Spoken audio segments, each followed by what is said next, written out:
Hey guys, welcome back to the Hunter Base Podcast. What do Maverick Hunters do when they're hunting Mavericks? They go back to the base, recharge, and shoot the shit. I'm your host with the most, Zeromaster, and I have several special guests with me again this time. First and foremost, he's one of my fellow content creators on River City Gamers. We have Nightman39. What's up, everybody? This is Nightman. Another fellow content creator from River City Gamers and one of the co-hosts of the River City Gamers podcast, which is when it's not on hiatus, WonRull 007. I'm dying. Oh my god! Oh my god! and then finally, you might know him from his odd, punny tokusatsu skits. Rye5Guy. Hi. I'm a Canadian dork, and I make puns, and I play around with plastic, and that I use to fight bad guys with. Speaking of plastic, we have toys. Yeah. I got toys right here. Yeah, I got my Star Ninja Booger Star right here. Burger. Yeah, it doesn't work, unfortunately. The batteries in the shuriken are dead. That's it. I'm getting the sword out. Hammer remote. And my webcam's not working, so if my webcam was working right now, I'd be just showing off anime figurines instead. So for the audio listeners, I got you covered. Here, I'll pass you the guitar. Here you go. There you got it. You know, this podcast stuff is making me hungry. God damn it. All right. So for audio listeners who can't see us, have various Power Ranger and Sentai toys going around, because today we are talking about Power Rangers Samurai, or not Samurai, shit. Wow. Wow. I agreed to this. Are you kidding me? I screwed up again. Power Rangers Ninja Steel. You only said Samurai because they're holding the spin sword. I knew that was going to mess you up. Look how bent that is. Yeah, look how bent and weird this thing is. Actually, it's pretty funny you said Samurai, because that's the first of the Neo Saban era, and now we're talking about the last of the Neo Saban era. Yeah, actually, it's the end of an era in many ways, because Saban is now given sold the Power Rangers license off to Hasbro, and in Japan, the Heisei era ends in May. So we're currently going through the last Heisei seasons of the Super Sentai and Kamen Rider. So it's kind of an end of an era. I'm kind of excited to see what these new eras of Tokusatsu are really going to show. 2019 is going to be a big year for Tokusatsu. Yeah. So it should be interesting. But we may discuss that in another podcast. But for now, we are talking about Ninja Steel and Super Ninja Steel. I recently just finished it, like yesterday. So I'm as familiar with it as probably anybody. But I think, have all you guys watched it? Yeah. So 100%. 100%. Yeah. So let's just start off with initial thoughts. So first and foremost, I like this season. Or seasons. I like them. I think they're pretty good. They do a lot of things that I had been hoping other Neo Saban seasons would do. And just like Dino Charge before it does a lot of things right. But this one does have some faults, even I would say maybe even a few more so than Dino Charge. But let's just get into it. What are your guys' thoughts just initially of the series? Like overall, you mean? Yeah, like overall, like your first impressions and like how you feel about it now. Okay. I'll just say right off the bat, Ninja Steel was in a very tough spot. I adored Dino Charge. I loved watching that. So going into Ninja Steel, I was hoping that it would reach that kind of level of quality. And it doesn't.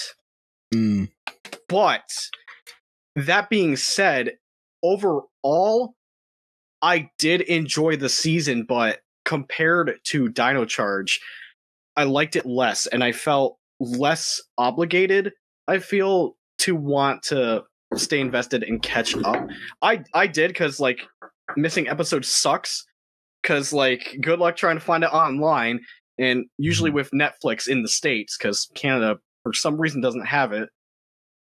We have up to the first 8 episodes of Ninja Steel, Super Ninja Steel. Oh, Canada does have Netflix? We have Netflix. Oh, okay. It must have been Reboot the Guardian code fucking me over again. Yeah, that one because it has a broadcast thing that it has to agree to first. All right, yeah, thanks for the correction. But yeah, trying to catch up outside of the Nickelodeon broadcast would be rough. I had to do that a couple of times, but most of the time I was able to wake up and watch the episode. Yeah, I just wasn't as hyped on it as I was Dino Charge. And again, I loved that season. It had a terrible ending, but I loved it. Yeah. Yep. Ninja Steel was just like, it felt so run of the mill to me personally, where it's just like, it's not doing anything offensively bad, but it just feels like it's kind of going through the motions. Isn't really.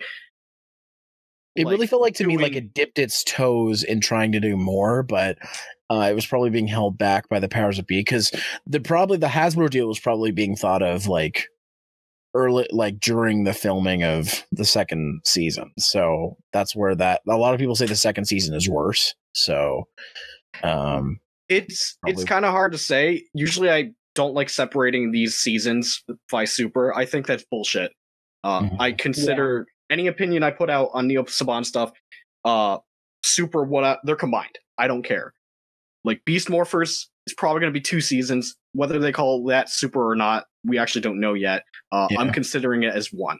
It's just it has been ever since Samurai with all the scheduling and all that, how the network just won't really budge in terms of how many episodes they can offer per year. But back to Ninja Steel, like you said, you can tell that they wanted to go places with it, but they didn't. Like, I feel like Brody's backstory was probably one of the bigger missed opportunities. Like, we had that whole rivalry with who the fuck was he? I'm almost calling him Rift Tracks, but that's not his name. Ripcon. I think it was Ripcon. Yeah, the Skeletor sounding dude. The whole rivalry with Ripcon just felt very empty. Let's not get too much into characters and stuff right now. I was really just looking for like how you felt about the series, but it sounds like the TLDR is you liked it, but it's not nearly as good as you would have hoped. Yeah, I felt disappointed more than anything, but I don't really hold anything against the season. Yeah. The short thing is, like, in a lot of ways, it feels like this could be a one and done season from me, but it's very conflicting. Where I went back to Dino Charge a little bit, saw a couple episodes, and simply said, this holds up. Exactly, I hear you. I can go into more detail a bit later in the podcast. Well, we're going to be discussing all the aspects. I know. That's why I said I'm going to go later. So, Nightman, what about you? Thoughts? Well, after how Dino Charge turned out being, which was pretty much like the best season out of that era. Yeah, I'm like Unreal. I did have some high expectations for Ninja Steel, but I did kind of try to keep my hype at bay, because you know what the problems with this era has been. But when I saw like the first episode, I thought, all right, this is all right. I wasn't really a big fan of the whole intergalactic game show they had. I felt that was a little silly, even for Power Ranger standards. I loved that idea. I think that was interject. Yeah. I feel like that idea. I hated that. They could have done a lot more with it. But I really liked the idea. See, this is why I'm glad we got this whole spectrum of people, because we got 2 people that didn't like it and 2 people who thought it was great. So we got a whole thing of opinions. I just wanted more done with it. But anyway, but yeah, some of the characters were. I will say though, like the main 6 Rangers, most of them are either at worst bland and at best just okay, I guess. None of them were really super offensive, like in like compared to other seasons like Overdrive, where most of the Rangers I want to punch in the face. But But the problem was a lot of the episodes, like, I know this is kind of a Neo Saban thing, but a lot of the episodes seemed more fillerish than usual. Like, they didn't focus too much on the main story, and Yeah. They're focused more on trying to recreate the golden days of MMPR, you know. Yeah, specifically season 1. I'm not a fan of why they were doing that. I get it, but I'm not a fan of it because the best season of Power Rangers were the ones that didn't try to be MMPR, I feel. Yeah.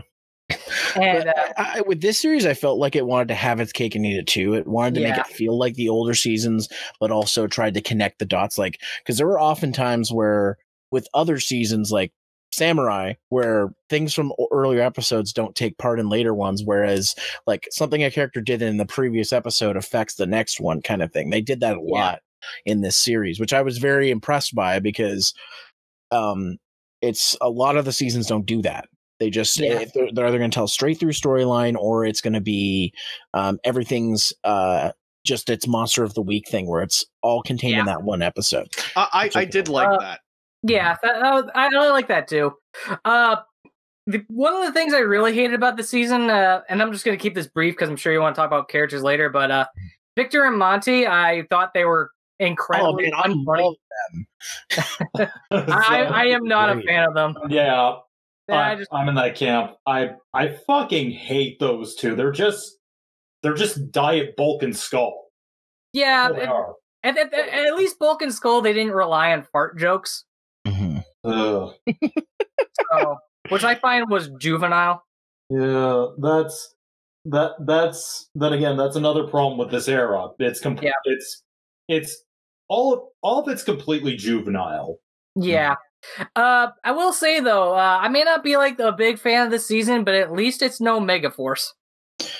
Yeah, I agree there. As much as I like the first part of Megaforce, like before it went to Supper Megaforce, I'll say that it is probably the weakest of the Neo Saban stuff because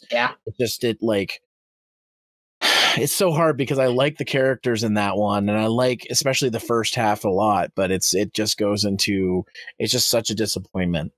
Yeah. But basically it sounds like that you're kind of on the same page. You like it, but there's a lot of things you wish would have been changed. It's more like I don't really care for it, but I don't outright despise it either. Right. It's inoffensive, essentially. It's not Megaforce or Overdrive, so. Yeah. So, and then I guess, Rye5Guy, you're, as the person who tends to be the most public with his tokusatsu opinions, I'm very interested to see what you have to say. Okay. Let me be the first to say this. I don't think it's as bad as Megaforce either. Well, that was probably already said. Yeah. And I'm not trying to do a comparison between the Sentai and the. Oh my god, the Sentai is terrible. Yeah, it is. But essentially, I don't think it's as bad as the Ninja God. But and I know Zero, you guys are probably going to kill me for this. I think it's worse than Overdrive. I know. I don't know. There's just so many aspects of this era that annoy me more than watching Overdrive. The thing is that it's hard for me. Like I hear people say, have said all of these seasons except for Dino Charge for some reason, were all like all the Neo Saban stuff except for that one were bad, or if not as bad or worse than Overdrive. But honestly, Overdrive's my baseline. Like it just gets everything wrong. Everything. And Megaforce, and when I hear people say Megaforce is worse than Overdrive, I'm like, I have to, like, my only thought is like compare the two of them again, and you'll see that one of them actually tries, and the other one doesn't try at all. So I don't know, and you whatever, that's your opinion. That's Zero. Here's the thing: Overdrive did try. It just didn't work. But it didn't feel like it tried. It didn't work. That's the big problem. Megaforce didn't have a story, was the thing. Yeah, that's one of the things that made it worse for me. So, but essentially everything else in this era just really ticked me off. All the constant talking during the fight scenes, the fart jokes, the puns. See, I don't get the talking during the fight scenes because every series has that. All the Power Ranger series. Well, usually, you know what's funny about the talking during fights? during Ninja Steel, they kind of just stopped doing that. It's that right there. Noticing like early Ninja Steel episodes, they were still doing the talking during fights, whatever. But then at some point, I forget the exact episode where it happened and went onwards. That was considerably cut down, which to me makes me think that the crew is listening to feedback. Mm-hmm.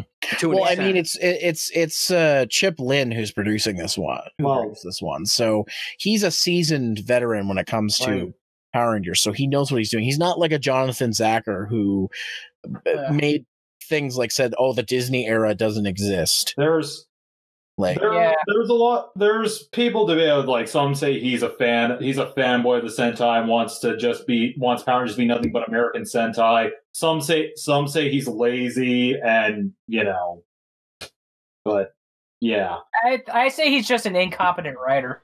Yeah.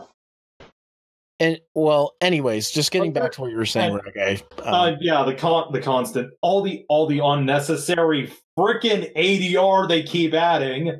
Seriously, it's like there is so much unnecessary ADR. Like when and you can tell it's added in because it's like it's like there was at one point where you can see the character's lips are clearly not moving from behind.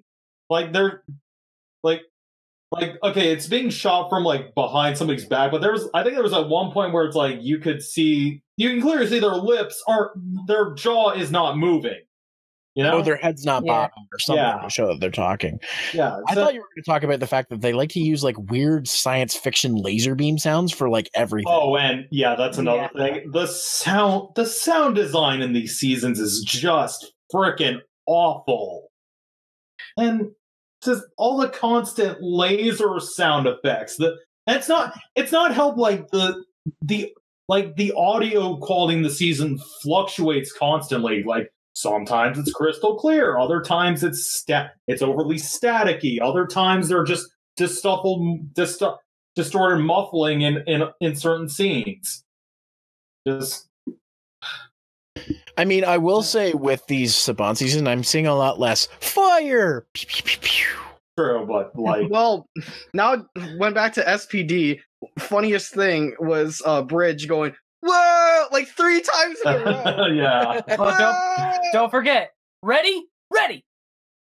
And it's also not helped like the background music is not in the background at all. Yeah. Mm-hmm. That's another thing that really annoys me about this.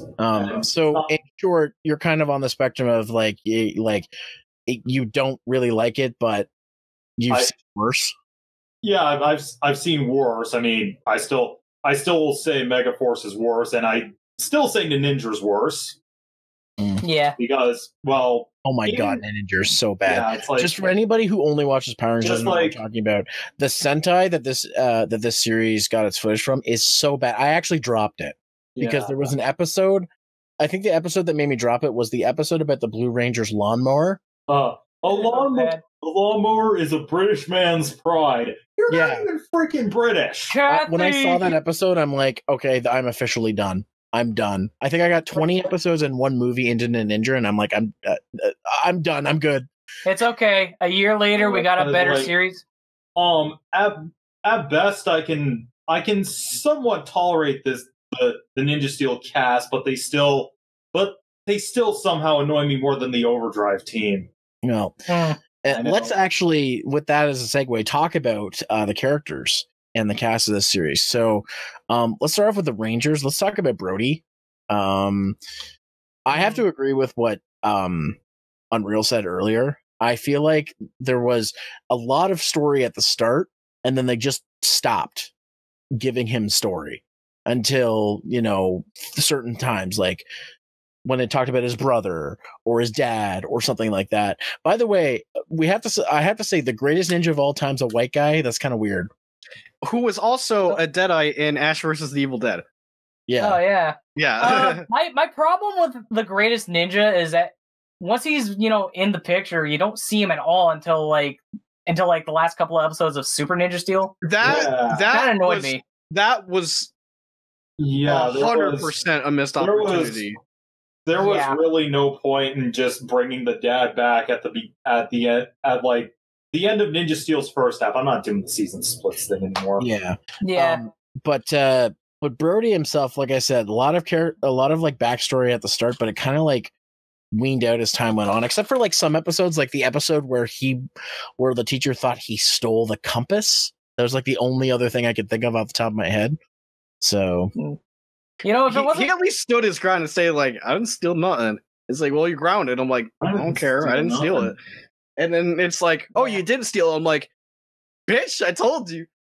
I didn't steal it. To be fair, though, that's pretty realistic for teachers because most of them would do shit like that. So just to explain a little bit, Brody basically was like the alien people came. He was kidnapped as a kid, and then 10 years later, he escaped. Yeah, basically, you summed it up pretty well. And the thing that really bothered me about it is like he kind of blends in too quickly. You know what I mean? Yeah. Like, oh, you haven't been to school for 10 years. Oh, you're in high school now. Yeah, it's like no ID, no registration papers, you know. And it's so funny because later on they get on Calvin's case for quitting school to become a mechanic when Brody hasn't been in school for 10 years. Like, so, and he should not be familiar with all this stuff. Like, you know. Yeah, imagine if. Well, here's the quick thing.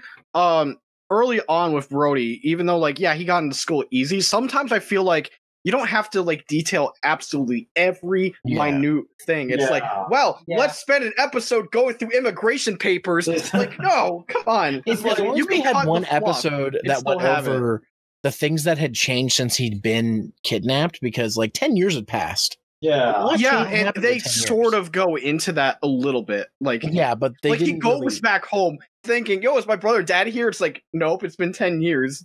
It's funny how he thought that maybe after all that time, it's like they're still there. No, and another thing with Brody in school, it's clear he doesn't fit in. He is super awkward, especially when it's like, "Are you cheating?" And he's like, "Yeah, I'm doing this," and because he's not used to like Earth for like 10 years, the concept of cheating didn't occur to him. He thought it's like, yeah, this is okay, right? Yeah. And then he's like, oh, okay. They don't play with that too much because eventually he does like settle in. They do sprinkles of it, but like they don't like go into it too much. And I think that's kind of like it's the opposite effect that a ninja had, where a ninja focused so much on the Red Ranger, like so much. I feel like because of that's bad. Why Brody got downplayed. Yeah. Like the writers wanted to avoid that. To be fair, I would much rather listen to Brody talk than having to listen to Takaharu yell, "I'm burning up!" Yeah. To be fair though, Sentai's been kind of focusing on Red Rangers ever since Kyoryuger, so. But that's for a topic of another day. Can we quickly say Brody's catchphrase? Okay, this is epic. That was epic. That always felt like the actor just shoehorned that in or something. That was epic. I'm pretty sure that was strictly writing and not Will Schufeld's input. I know that, but I heard in an interview like the cast did say like they're trying their best to give it their all, but they have certain restrictions. Mm-hmm. That sounds about right. About what Saban wants. So yeah, you know what's go ahead. Because because I don't know, like I don't know if you guys have done any research. Like the company, Saban itself as a company is an absolute mess. Yeah. I've heard that. Yeah. You know, if it wasn't for the fact that Brody's the Red Ranger and he's like the one who uses the fire, what's called the power up again? That's Lion Fire. Fire, yeah. If it wasn't for like him using it the most throughout the show, I would have thought he was a side character. Yeah, that's one thing. One thing that ticked me off, or two things that ticked me off. This is kind of a side thing. One, like, I know that they used the line fire with the other Rangers in Ninja a bit because I saw clips, so I figured we get more of that. Two, when Gold Ranger gets his upgrade, he uses it like twice, and then we never see it again. And then three, again, why if you're going to shoot new footage, why aren't you using the new suits? There's a lot of new footage in this season, like Dino Charge, and they don't take advantage of those Zord suits. Those are so cool. Just use them in regular fights. Wait, what do you mean the Zord suits? Like the suits they make for when they get into the Zords? They have these special. Oh, you're talking about the okay, because if you worded it, I thought you meant the actual Megazord suits. And like if you're gonna have a series called Super Ninja Steel, and you're gonna shoot new footage, just make part of the fight for like 2 minutes where they're like, all right, guys, we got to go super mode. And then they go into that mode before they get into the Megazord. Like, they shot new footage. I wouldn't be surprised if that was Bandai's involvement. Whereas, like, okay, like, Megaforce is the weird exception where they did not do this. But, like, I mean, I know what the cockpit was like in the Sentai, where it's basically a throne for the Red Ranger, and of course they're like, we're not going to fucking use that. Yeah, because that was they do the original. I'm actually glad they changed that. Not sure what the Dino Charge one was like, so I don't got reference for that. The one from Kyoryuger was kind of similar, but not really. Yeah, I don't really care for any of the Neo Saban cockpits. They all look the same. Yeah, it's not the cockpits that I care about. It's like they're giving them new armor and suits, but they only keep them in there even when they shoot new footage. Yeah, it's pretty bizarre. They like fans say, well, it's to sell toys, but action figures like this, from what toys, put it on screen more. It's like, but here's the thing: action figure sets like that sold like this even before Neo Saban, without them being in the show, though. Yeah. Again, that's why I think it's a Bandai thing where it's like, well, we gotta have something more. Okay, so there's a correction. The only time they did that where it didn't appear in a Zord was the Shogun mode at the very last episode of Super Samurai. That's the only time they did that. Yeah, I was gonna bring that up. Which I was happy they finally did that, but I'm like, Jesus, could you guys not have put this in? It's like a battleizer, pretty much. And from what I heard, these figures actually did not sell well. Well, probably because nobody can find them. Yeah, I still think that could be a Canada problem, at least in your case. Like literally, because how am I going to send you one of these? I don't know. I haven't found the morphers or the swords. That's why I'm using this, because I can't find them in stores. And when I go to Amazon, they want like $200, and I'm like, screw you. Yeah, I mean the season's pretty much over, so now it's like going to be even harder. Because I got to use this dumb limp dick thing. That samurai sword looks like a limp dick. Look how straight this is. Wow. Holy crap. But sorry, anyways, getting back to Brody, I didn't find him like bland like people say. I just found him just kind of there. If that makes any sense. The more I thought about it, Brody's fine. Honestly, he wasn't. I actually don't have too many problems with him. It's more like either. They had backstory that wasn't fleshed out for him, but in general, I think he's actually a fine leader. Like, he's at least doing his best to teach ninja training to the other Rangers, whereas Earth's greatest ninja, despite coming back after the halfway point, he's like, well, I'm putting my trophy back. You guys have fun at school. And then doesn't show up until the end where it's like, all right, sons, time for me to kill you. That no. That really pissed me off. That's essentially the thing with me, bro. Brody's just bland to me. I don't really care about him. He has an interesting story. He has an interesting like thing going on for him, like the whole being kidnapped and raised on a ship for 10 years. That was fine, but like the problem is that they don't go anywhere with it, and it's like, it just kind of fades into the background afterwards. Yeah. I mean, as far as I'm concerned, Brody's inoffensive. He's just he served the purpose he was supposed to serve. I just wish he had more backstory. I personally do not want to see him in a top 10 worst Red Ranger list. No, he doesn't qualify. He's like mid tier. He definitely wouldn't be in there. He's not bad. He's not good. Really, is what I would say. He fits. He does what he can. He's the ninja. Go ninja. Go ninja. Do you guys have anything else to talk about Brody, or should we move on? Well, I don't think there's anything else to cover on Brody without talking about his brother, but we can save that for when we get to him. Yeah. Well, let's talk about the amazing Presto, one of my favorites. Yes, he is the best character, actually my favorite character in this season. So let's get this out of the way. His actor is Yoshi's brother. Yes. Yep. And that's why they had a crossover. The Sidorsa Bros are the best thing about this season. Mm-hmm. Like, can we call the Christmas episode Clash of the Blue Rangers, by the way? Oh my god, that would be a better Clash movie than the actual Clash movie. I don't think Clash would be a good thing. It would remember just Nightman? Yeah. Remember when we reviewed that? It should have just been called The Brothers Blue. Yeah. The blue balls. The blue balls. So, for reference, this is Presto. Yeah. I gotta say, I really like his character. He did sometimes come off a little whiny, but it wasn't like it wasn't enough that it made me dislike him or think he was a moron or anything like that. I do know that he has some like daddy issues, as we saw in one episode. Yeah, confirmed dead mother, by the way. Yeah.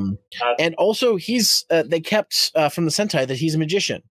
And I think he does a lot better job here than whatever the blue guy's name in. He doesn't care about a lawnmower. You're already Yakumo. Yakumo. A lot better than I'm British and I went to magic school. Like, his Sentai counterpart was an awful character. Yeah, he's the one who had the lawnmower. Worst Blue Ranger, bar none. Yeah. But I like Preston because like he does use the magic to try to get around things, but he generally like feels bad when things he does wrong affect other people, and then like he tries to correct them. But there's one episode in particular that I want to talk about that literally could have been solved with him just telling the truth, but he never does, and the show makes it out to be like he was a liar, so it's okay. The episode where the teacher gets fired for sleeping on the job. Oh, that was his fault. Yeah. And he never tells anybody it's his fault. He just goes along with the flow and hopes everybody forgets it. I wouldn't be surprised if in his head it would be like, principal's not going to listen to me. Well, people know that he's a magician by this point. They know that he does magic. Yeah, that's where that problem comes into play. But like, I remember the entire time I was watching the episode, I'm like, this could have been solved 5 minutes into the episode if you just told the principal what happened. And even if the principal said, I don't believe you, then all this other stuff can happen.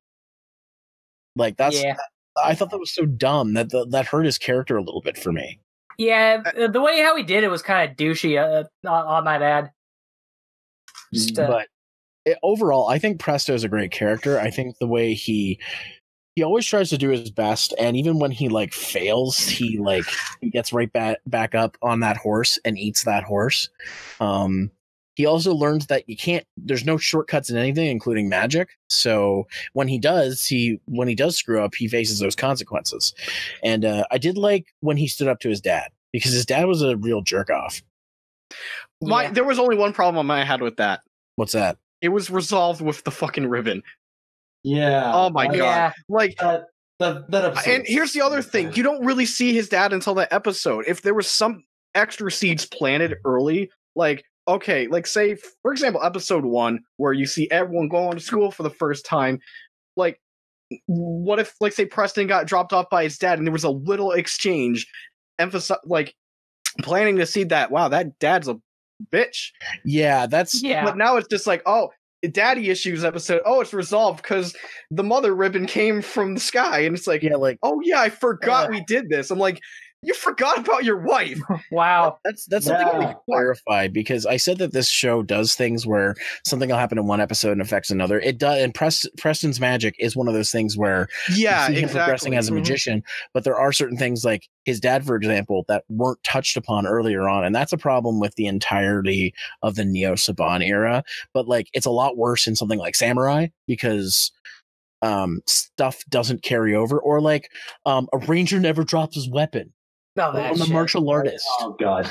Do you want to know why I said Brody was a fine leader? He doesn't say anything like that. Yeah. Now, That made me want. It's like, yo, who wants to try fire mode? And it's like, oh, everybody's gone. No, he still does he still does the usual teamwork crap that Saban really hammers in. Yeah. Well, usually with like friendly as possible, right? Well, And usually with like, at least it's one of the Ranger codes. I feel it's like you're strong with your team. Yeah, like, but yeah, you could be cool by yourself, but if you're doing everything by yourself, you throw everyone else. Yeah, away. but like the Neo Saban season's really hammer it into your skulls, like They kind of do. yeah. Now, But I mean, it's better than the Sentai where we're like the Red Ranger's the best, so let's all support him. This is why I like Yamato from Ju-Oger. He wasn't Yeah. he wasn't the Gary Stu Red Ranger. Yeah. But like anything else to say about Preston, guys? I do. Yeah. I generally like him. I have one huge problem with him though. Mm-hmm. And it's not a problem with his character. It's what the writers did. For some reason, out of nearly all the characters, Preston was the one character that had the most Captain Obvious dialogue moments, where you see a thing, and then immediately after Preston says the thing you just saw. It's like, for example, here's Sarah on the hoverboard, flies off. It's like, she flew off her hoverboard. It's like, from 5 minutes ago, you saw that, right? Yeah. Let me tell you again.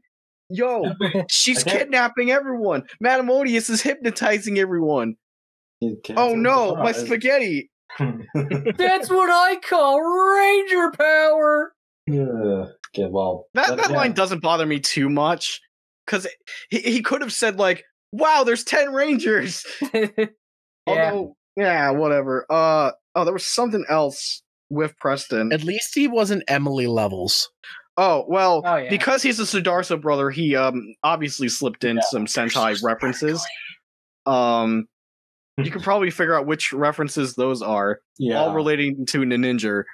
I remember he did a dance, which I don't know what the dance was, but people said it was that. And he even says easy. Yeah, that. Yeah, the ending thing.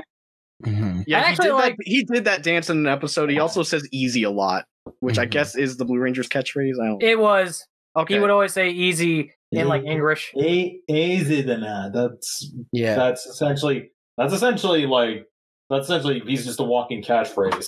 Oh, so something I forgot to mention about Brody is that in the second half of the series he just gets tired of this shit, because I think there's one point where he's like, yeah, we get it. Yeah, he's like, we get the point, because the monster's going on about shit. A couple of times he's like, and I think there's like one time he's like, what are you gonna do, this and this? He's like, the monster's like, yeah.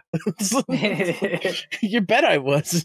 He just figures this shit out, and he's like, oh, I know we're quickly coming back to Brody, but if there's one thing that I always like imagine in my head that would be funny for his character, is like, because like usually like one disappointing thing about the season, and this is just a personal thing, like he always led the charge for like the morphing calls.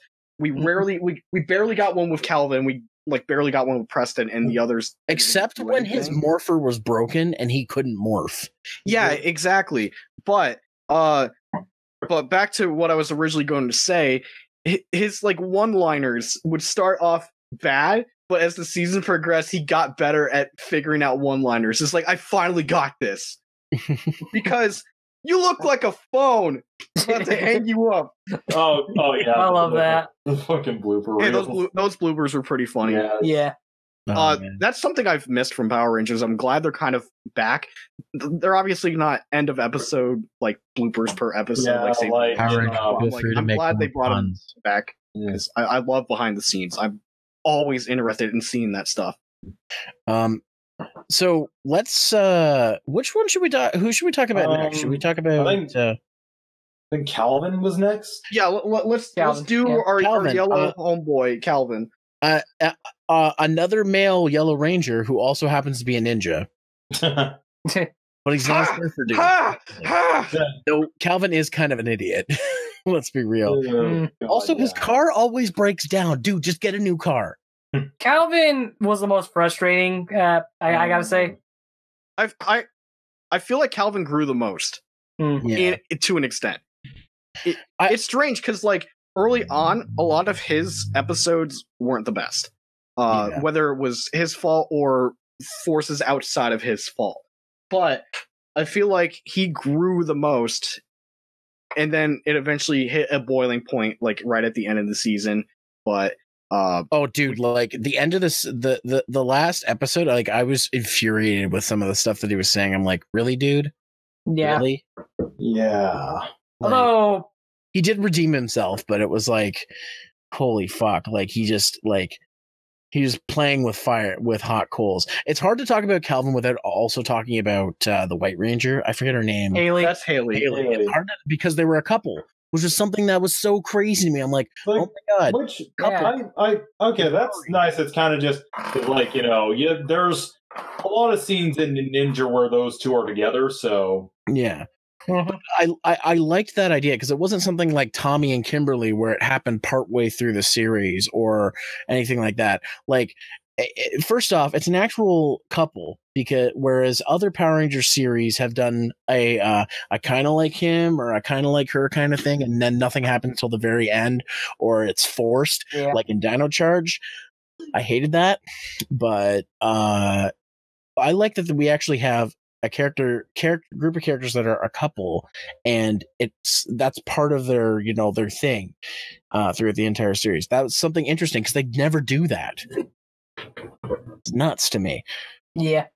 But like Calvin specifically, I have to agree in some sense that I felt he was kind of, I don't want to say the blandest, but he was like the weakest in terms of character.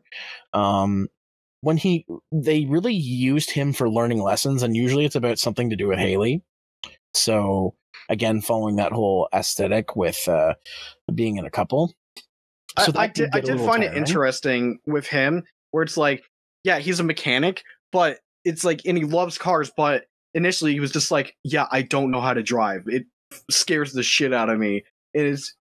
I thought that was kind of interesting. Yeah, I agree with that. But something else did not make that episode great, which we can talk about later. You'll probably know exactly what it is.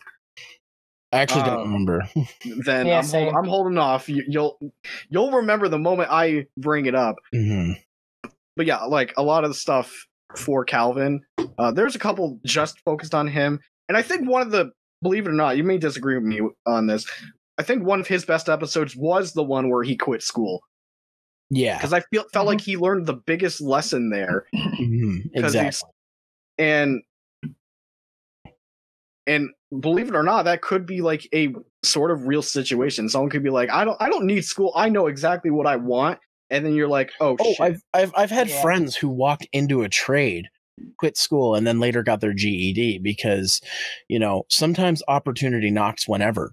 Like, sometimes you're not ready for it, and that's totally fine. But sometimes you have to take opportunity. I actually thought it was kind of interesting that his character, was offered a job in the field that he wanted, and like on the spot, and he decided to go for it, which I thought was actually kind of neat. Because, like I said, I know people who did that.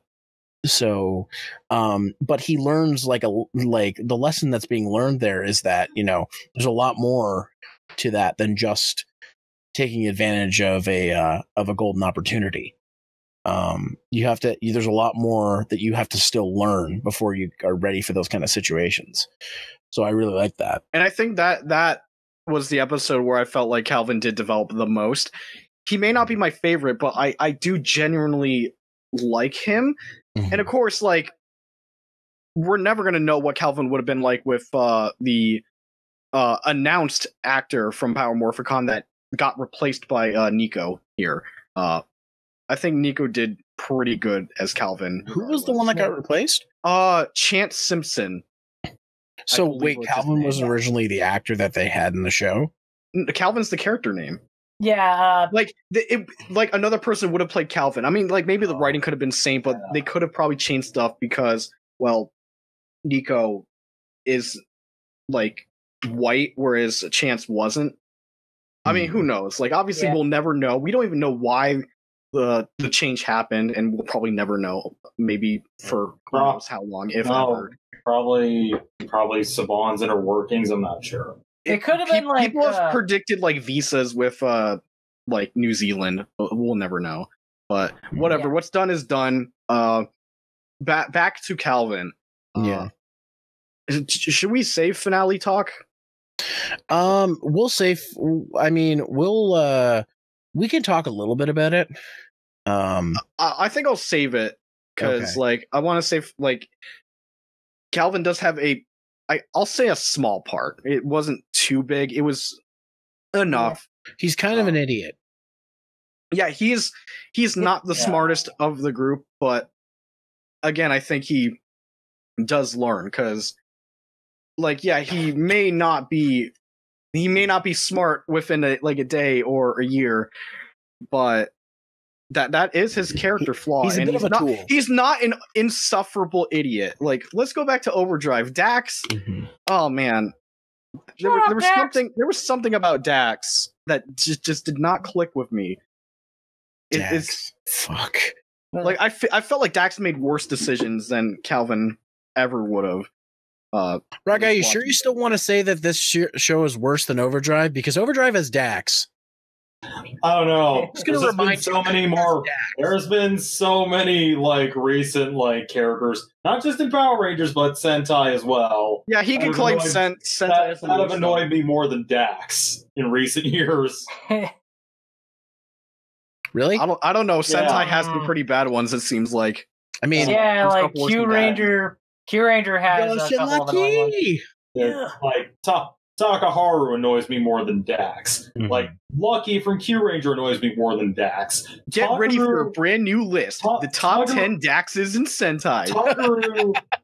Takaharu from Cross Wars Hunters annoys me more than Dax. Anyways, that like it's again, it's kind of hard to talk about Calvin without talking about Haley. So are we cool to move on to Haley, guys? Absolutely. Oh yeah, definitely. Okay, so like I said, like Calvin and Haley are in a relationship, which I think is really cool. I like the things about Haley is that it's hard for me to pinpoint a lot of stuff. I know there was the whole episode. She was really good friends with the Pink Ranger. I'm so bad at names. Sarah. Sarah. She was really good friends with Sarah. But what? Like, I didn't really see that. Yeah. I thought you Sarah only kind of see it in like one episode. I thought Sarah only had just moved in the first episode or something. Yeah, she was the new student. Exactly. Yeah. So that don't make much sense. What's with all this BFF Facebook friend shit? It's like in original Mighty Morphin when they changed the cast around and Aisha just became Kimberly's best friend. Or what about like Turbo when they changed the cast and TJ's suddenly familiar with Bulk and Skull. I feel like between a lot of these, there's just some unknown time gap that we don't get to see, which is unfortunate. And it's kind of weird with a lot of the stuff that happens in these seasons. You know, it's like you'll see characters be all, we're BFF Facebook friends, and then we haven't really shown. We've only been here for like 2 episodes at most. There's actually not a lot I have to say about Haley outside of her interactions with Calvin. I do have one thing to say about Haley. All right, well, you go ahead. She hands down had the best acting in the season. I got to give props to Zoe Robbins. Like she did a very good performance. Like out of all the acting in the season, which I felt in general, the acting was lesser tier than Dino Charge, which is obviously a recurring theme with me in terms of how I feel about this season. But she did good as Haley. I think my problem is there wasn't too much Haley episodes that didn't need Calvin. There is one with good boy doggy Cody. Yeah. Hi, Doggy. I love Doggy. The dog is the best thing about her character. The other one I can think of is the episode with the security guard. That's another one that I can think of that's really focused on her. And another one. What was it? Because like there's some weird like recycling bullshit going on. Yeah, wasn't that the one with the metal hero? Yeah. Wait, that was Sheriff Skyfire? Yeah, that was because there was a bomb involved. Say it's cool that they kept Jiraiya in this series. They called him Skyfire, but Jiraiya had a crossover with Ninja, so Yeah. Look, I don't know who that is, but Sheriff Skyflyer is a pretty nice They name. had a crossover with previous Sentai teams, or just the ones that are ninja related, because and they were. And one of the Megazords obviously has like the other Ninja Sentai's aesthetics, but they just never talk about it. They're all just. It's kind of bizarre though. They skip the team up episode with the previous Red Ninja Sentai. See, the thing that's interesting with me is that where are the Ninja Storm actors? I thought they were all New Zealanders. I don't know. I think it might be a union issue. Like it's either union or they couldn't do it. Yeah. But yeah, Ninja had so many crossover episodes, and they're all awful. Yeah, well, pretty much everything. Everything else in Ninja. But I will say, like, that those were really the only examples I could think of her having like episodes focused on her, or like the story focused on just her, where it didn't involve Calvin or Sarah or somebody else, which kind of sucked because it didn't give her a lot of opportunities to grow as a character, except in the very end. She definitely had the amount of focus. I feel a lot of it was with Calvin, and honestly, I felt like one of the things that they did do pretty good in Ninja Steel was their relationship, because it does tackle a couple of like different aspects about it, which I'll go into later. But if we're talking about Haley standalone, like not much to her. I do like her, but again, there's not too much to go off of. Which I do like that she's not. Well, until the very end, she never like goes into the realm of like total bitch girlfriend. Like she's very understanding. Calvin fucks up a lot. He fucks up a lot, and she's very understanding. And I think probably near the end, when she does start losing it a bit, is probably because she's dealt with it for so long and she's just tired. It's just it's probably just like there was a breaking point, and then it's just like they do talk about it. It's like it was probably resolved too quickly. I do wish that in terms of them breaking up, which happens like in the last 2 episodes of the season, I wish that happened slightly earlier. Like, for example, the kidnapping wouldn't have happened yet, but like they broke up. There could have been like some interesting dynamic in the team because they're not really together anymore. Oops. That probably picked up on the mic. Stupid. Yeah, whatever. But like that could have been like a very interesting team dynamic, because with Calvin and Haley separated, like they still have to work together because they're Rangers, but they're not together. If we could have seen a bit of that, and then it would eventually get into what's going on with the finale, and then they make up.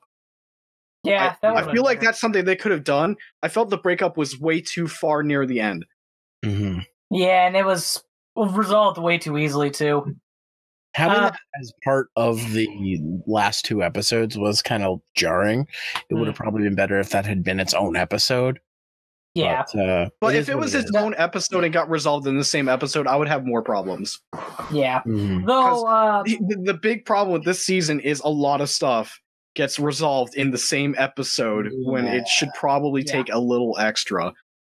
A lot of one-offs, it feels like. I will say, though, with the whole breakup thing, I do feel Haley didn't help matters either. Probably he was being like I think I agree with Unreal on this one. Is like she probably was at a breaking point. Yeah, and that's why it was so easy for her to like just lash out because you can forgive someone like so many times, and we can see that like Haley does love Calvin, but he screws up a lot. Yeah, and they're like, she was probably again at her boiling point. She's like, you know what, I can't. Like this is the straw that breaks the camel's back, kind of thing. And a quick addition to that, even though it was resolved pretty easily at the end, at least their conversation, I did like how it's just like they both came to an understanding because they felt like they were both wrong.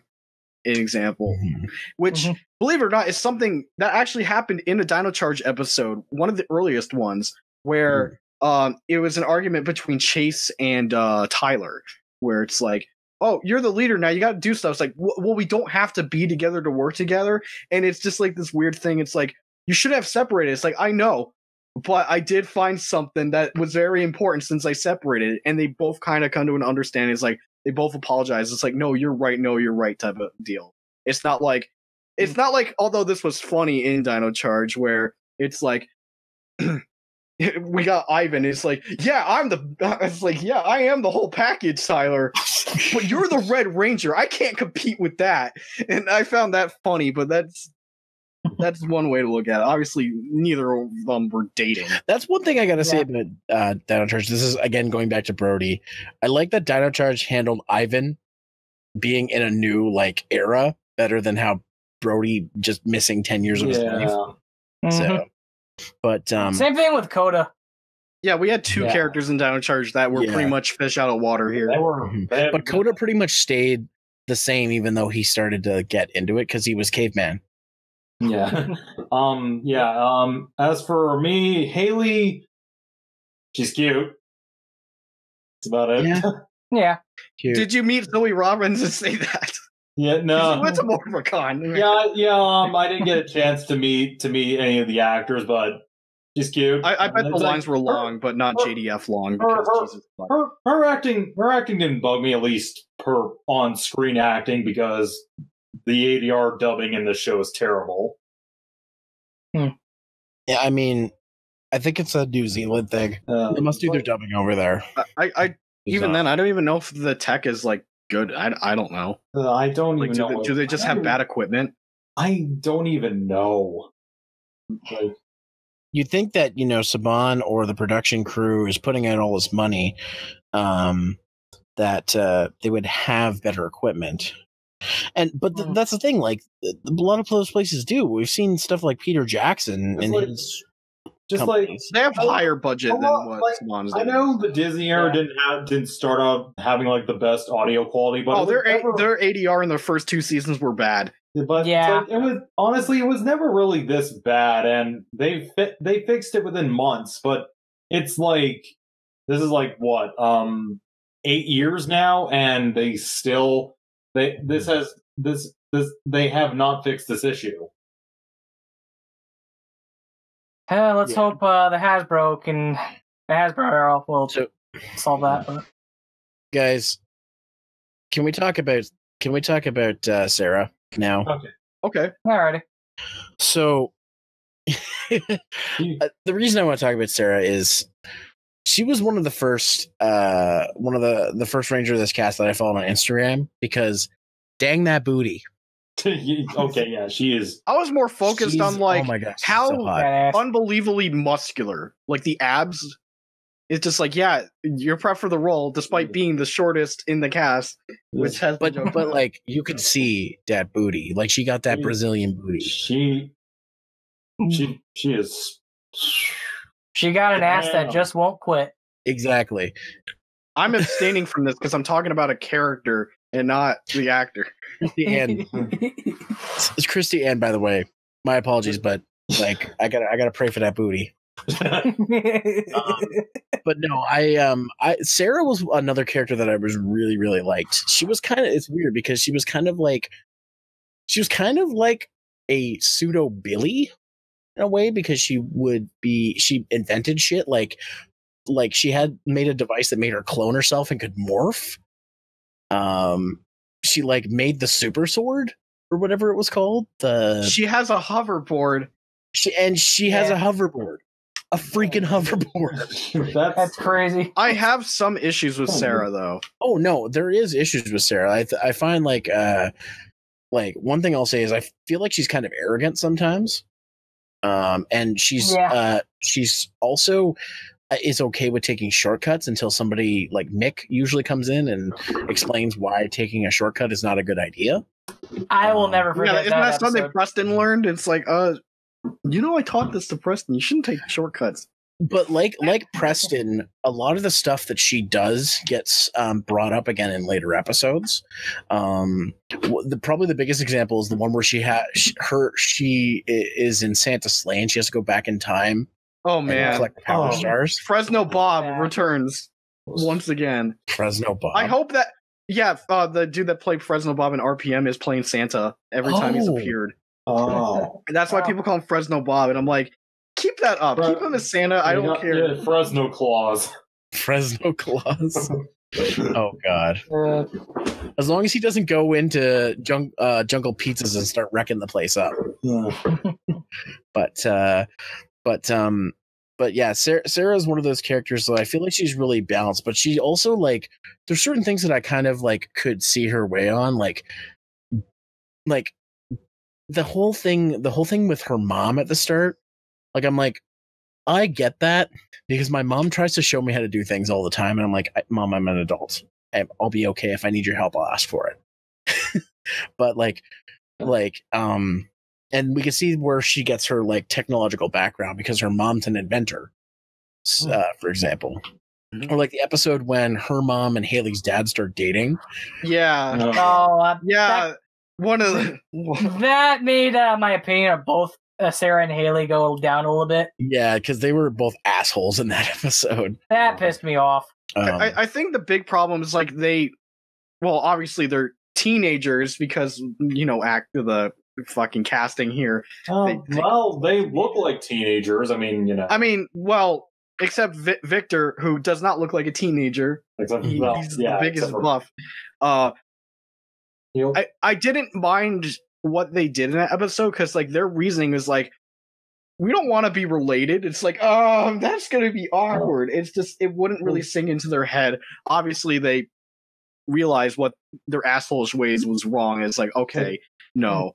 And even then, I think the parents was like, yeah, we knew. Yeah.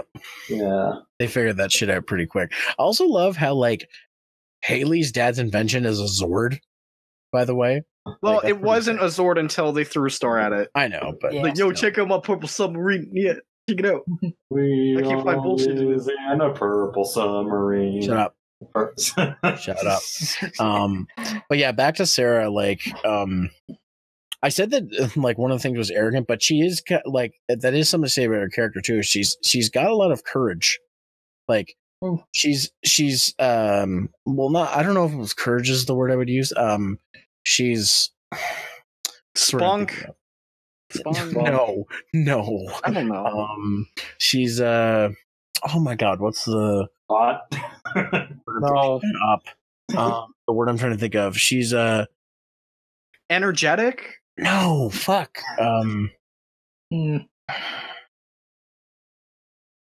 God, the word is escaping. She has confidence. That's what I was going to say. Yeah. She has a lot of confidence.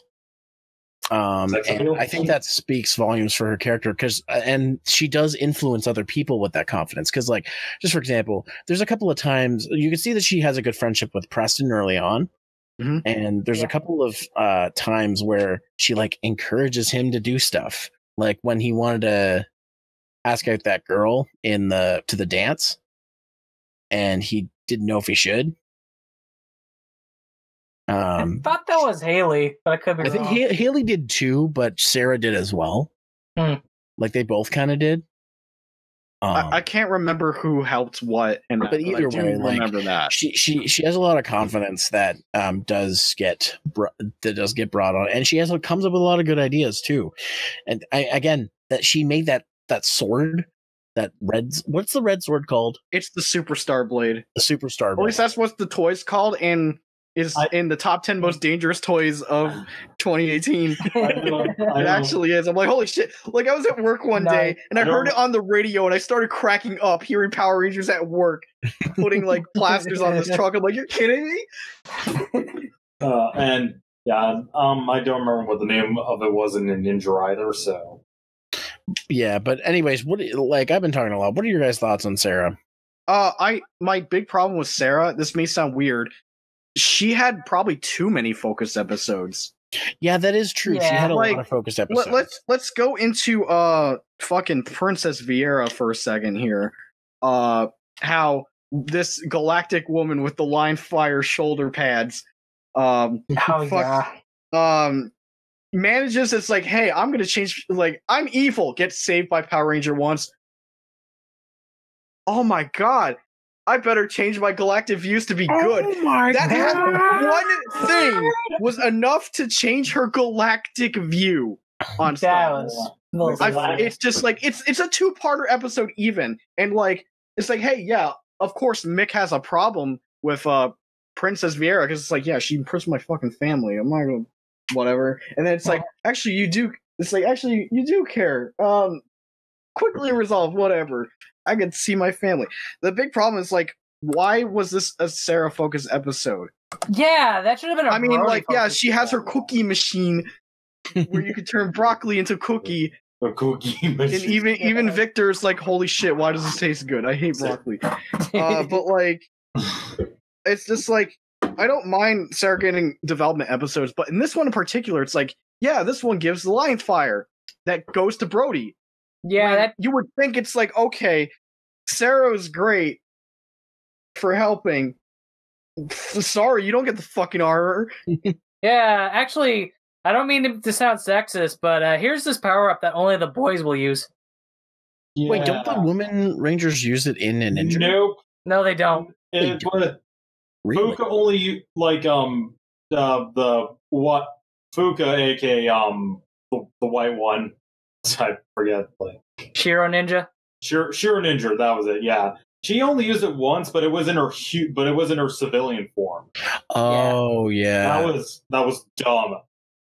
But yeah, that should have been a Brody focus episode. Yeah, it would probably make sense for Brody to get the power. That's like if Shane went through his quest in Ninja Storm, and then Tori got the Battleizer. Yeah, it's just like the person, like it's like, yeah, whatever, it benefits the team, but you don't really see it benefit the team until like way later when Princess Vieira is like long out of the picture. It's like, oh, by the way, Presto and even fucking Levi can use it. I don't even remember if Calvin got to wear it once. He did once, yeah. Yeah, he got to use it, yeah. Okay, so it's just like, it was just weird. It's like, obviously you're like using Japanese footage for that, but it's just the way the episode was structured. Just, it seemed like that was an episode that probably shouldn't been for Sarah, and I felt that some of the focus episodes for Sarah were like good, but other ones weren't. You know, it's just weird. It just felt like she got a lot when she didn't need to.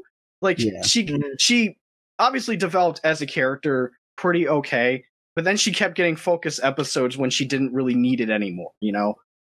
Mm-hmm. It's just like, who do we develop the character? The character that's developed or the undeveloped ones?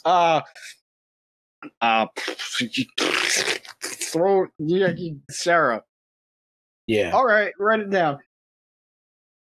Now, don't take that as me like disliking Sarah. I just wish it was her focus episodes were moderated better to like make everything seem better, you know? Yeah. Sarah, you might have your character development might have been up and down, but we got to praise that booty. I didn't care about her character personally. I just didn't. I thought she was okay as a character. Although I did have a problem that one episode where she thought this test was easy, so this next test must be easy. Yeah. That was dumb. I disagree with that. Believe it or not. I feel like it's weird. It kind of made sense for her in a way. Hear me out on this. It's like she's been doing so great, and then it just planted into her brain that, you know what? I clearly know a bunch of stuff I don't need to study. Where it's like, no, you got to prepare no matter what, because you don't know what'll happen usually. And it's like, obviously it's a lesson for like outside of school, for example. It's like, prepare for the unexpected, because you'll never know what happens. Just like, always prepare. Don't really like go in thinking, yeah, I'm the best, because Pat from former Best Friends, rest in peace, has a little stand called Crazy Talk where he goes in cocky and then the opposite happens to him because he's wrong. So what you're saying is Pat is Sarah? No, God. Oh, do you know what I realized? Now that they're not together, we can't do Unreal Stares at Anime North. We could still do it. That was a solo thing he did anyways. So, but anyways, Yeah, it's No, like no, yeah. when we go to Initially, it may seem like bizarre, like that Sarah would be like that. Sorry, It's just like when we she finally did go to kind of. Japan, Unreal stares at Japan. No, I would love to go there at some point. Is my mic still working? Yeah, it's Yeah. Okay, Google's being weird. It seemed like, but yeah, I didn't have too much problem with that. I felt that it made sense to an extent with her, and felt like the lesson in general from that at least makes sense. Mhm. You know, Yeah, because it could have been worse, where it's like she didn't learn anything from that. Obviously, that'd be worse for anything. It's just like, Yeah. it's like, oh, I don't need to study. Oh, I didn't need to study for this one, and it worked out. It's like, no. Life don't work that Yeah. way. exactly. Yeah, just don't get cocky, kid. So, anything else you guys want to say about Sarah, or should we move on? She's hot. That's about it. Praise that booty. I have Booty one all quick day, every thing day. about Christy Ann. I feel Yeah. so bad for her Why, what because, like, along with her and Sudarso man Pete Preston, taking Twitter brunt of hate because of how Ninja Steel's been received, and it's been like at points it's been Wow. putting him down. And if I mean, you were at the Morphicon panel, right? yeah, Like they brought this up. It's just like Yeah, they don't it's like- deserve it's that. like- They're just doing they're their doing job. their They don't write job. their characters. People fail to realize it every Yeah. fucking It's like time. the actors themselves have gone on saying how much they don't like their characters. Like the Megaforce cast had a problem with their characters. Michael Tabor, who played Riley in Dino Charge. Michael Tabor, who played Riley in Dino Charge, was expressed his dislike on Twitter. Like he ultimately regretted doing it. Really, I didn't hear about this. Wait, who regretted it? Michael Tabor, the actor who played Riley in Dino Charge. Did he explain why? Because I I liked Riley. liked Riley. I liked him too. It was essentially something about like he wanted to get into acting. He thought this was a good opportunity, but at the end of the day, they just left him high and dry. He didn't get paid well. Saban treated. I think there was even parts here he said like Saban treated him like crap or something. I don't know. Huh. Well, that sucks. Wow, Jesus. Yeah, I can't remember off the top of my head. What's the actor's name? Michael Tabor. Michael Tabor. If you'd like to come on the podcast and discuss it, please use hashtag HunterBase Podcast. Yeah. I don't know. Honestly, though, I would like. If I ever got a Ranger interview, oh my god, that would be I would mark be off a excited. checklist. I'd be excited to do that too. Mm-hmm. So yeah, this was a career killer for him. And Can you try and find info on that? I can try Like afterward, because Yeah.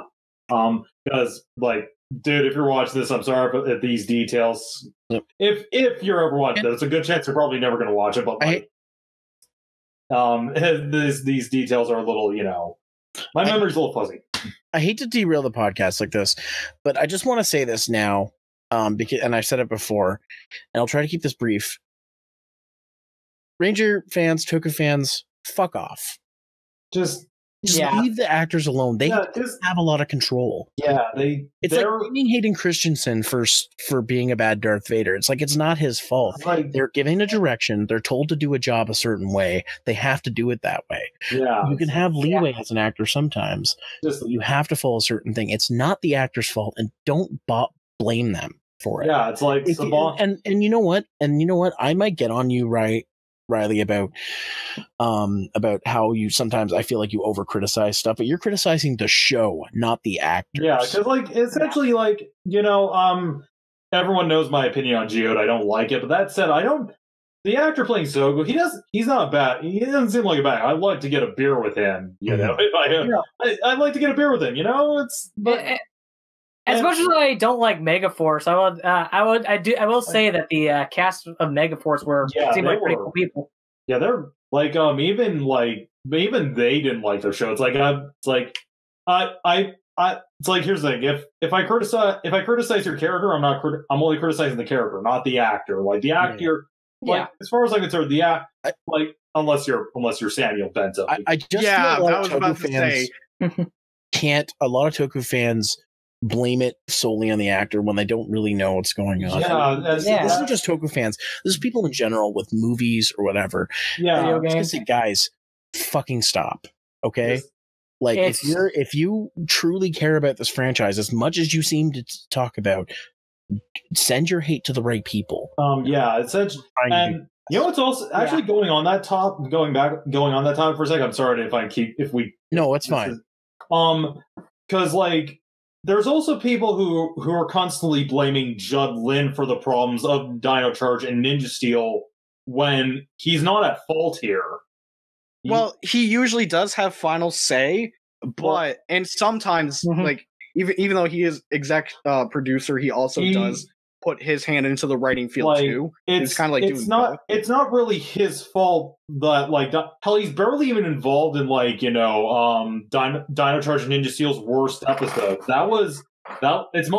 It's mostly just like the inexperienced writers they keep hiring and Saban who just keeps suggesting like let's remake MMPR every year. Don't.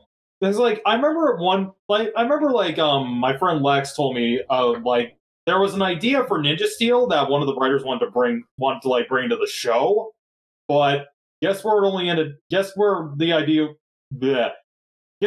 came to life? The comics. The writers turned it down. What was the idea though? I forget. Again, I know there was one in regards to Megaforce that there was something for Troy that didn't make it in, and this was from James Bates, who was a writer for that before he left.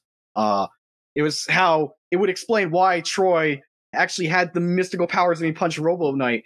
He said there was like this whole backstory with Troy being like a chosen one thing that just did not get in at all, which means Troy pulls that out of fucking nowhere and you get nothing about it. That's what we call an asshole. And actually, it gets even darker. Like going back on the Judd Lin thing, it's like after the finale of Dino Charge, people were demanding that he be fired, or there were people demanding that he be fired, and essentially they were just wishing death upon him.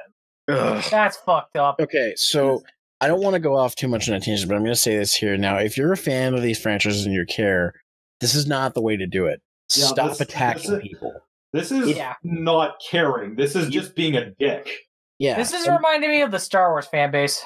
Oh, that's the worst. Like, there's only, like, guys, if we want Power Rangers to be taken more seriously, we want the franchise to go on for years and years and years. Stop ruining it for people, okay? Look, as much as I criticize writers like Shoji Onomura and Kento Shimoyama, I don't want them dead. If anything, you want them to improve so that in the future you can say, I actually do like their stuff. Like, that's the thing. Like, it's like we're all coming from the same thing where we love this franchise. We want it to grow. We want it to be better, but that is not the way to approach it, guys. Because the only thing you can really get back from being hateful is more hate back.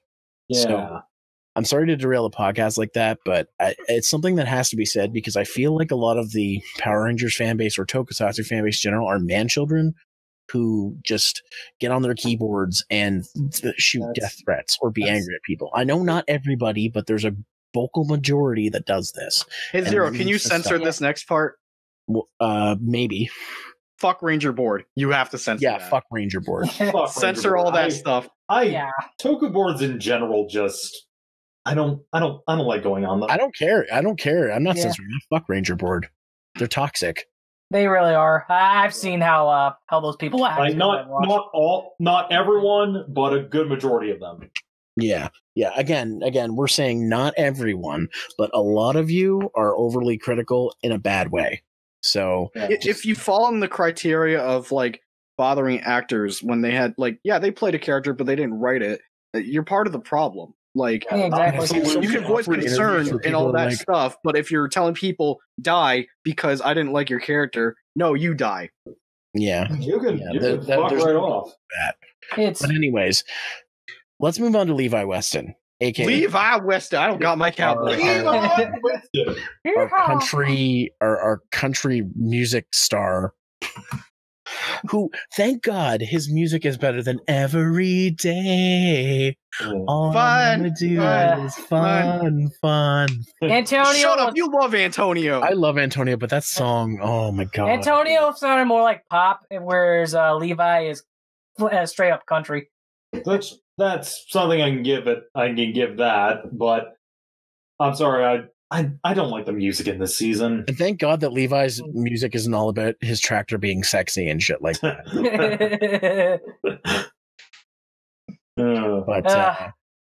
But Levi, I don't dislike him, but I don't feel like there's a lot to him. At least not as when he becomes a ranger. Like there beforehand, really there's isn't a lot to him.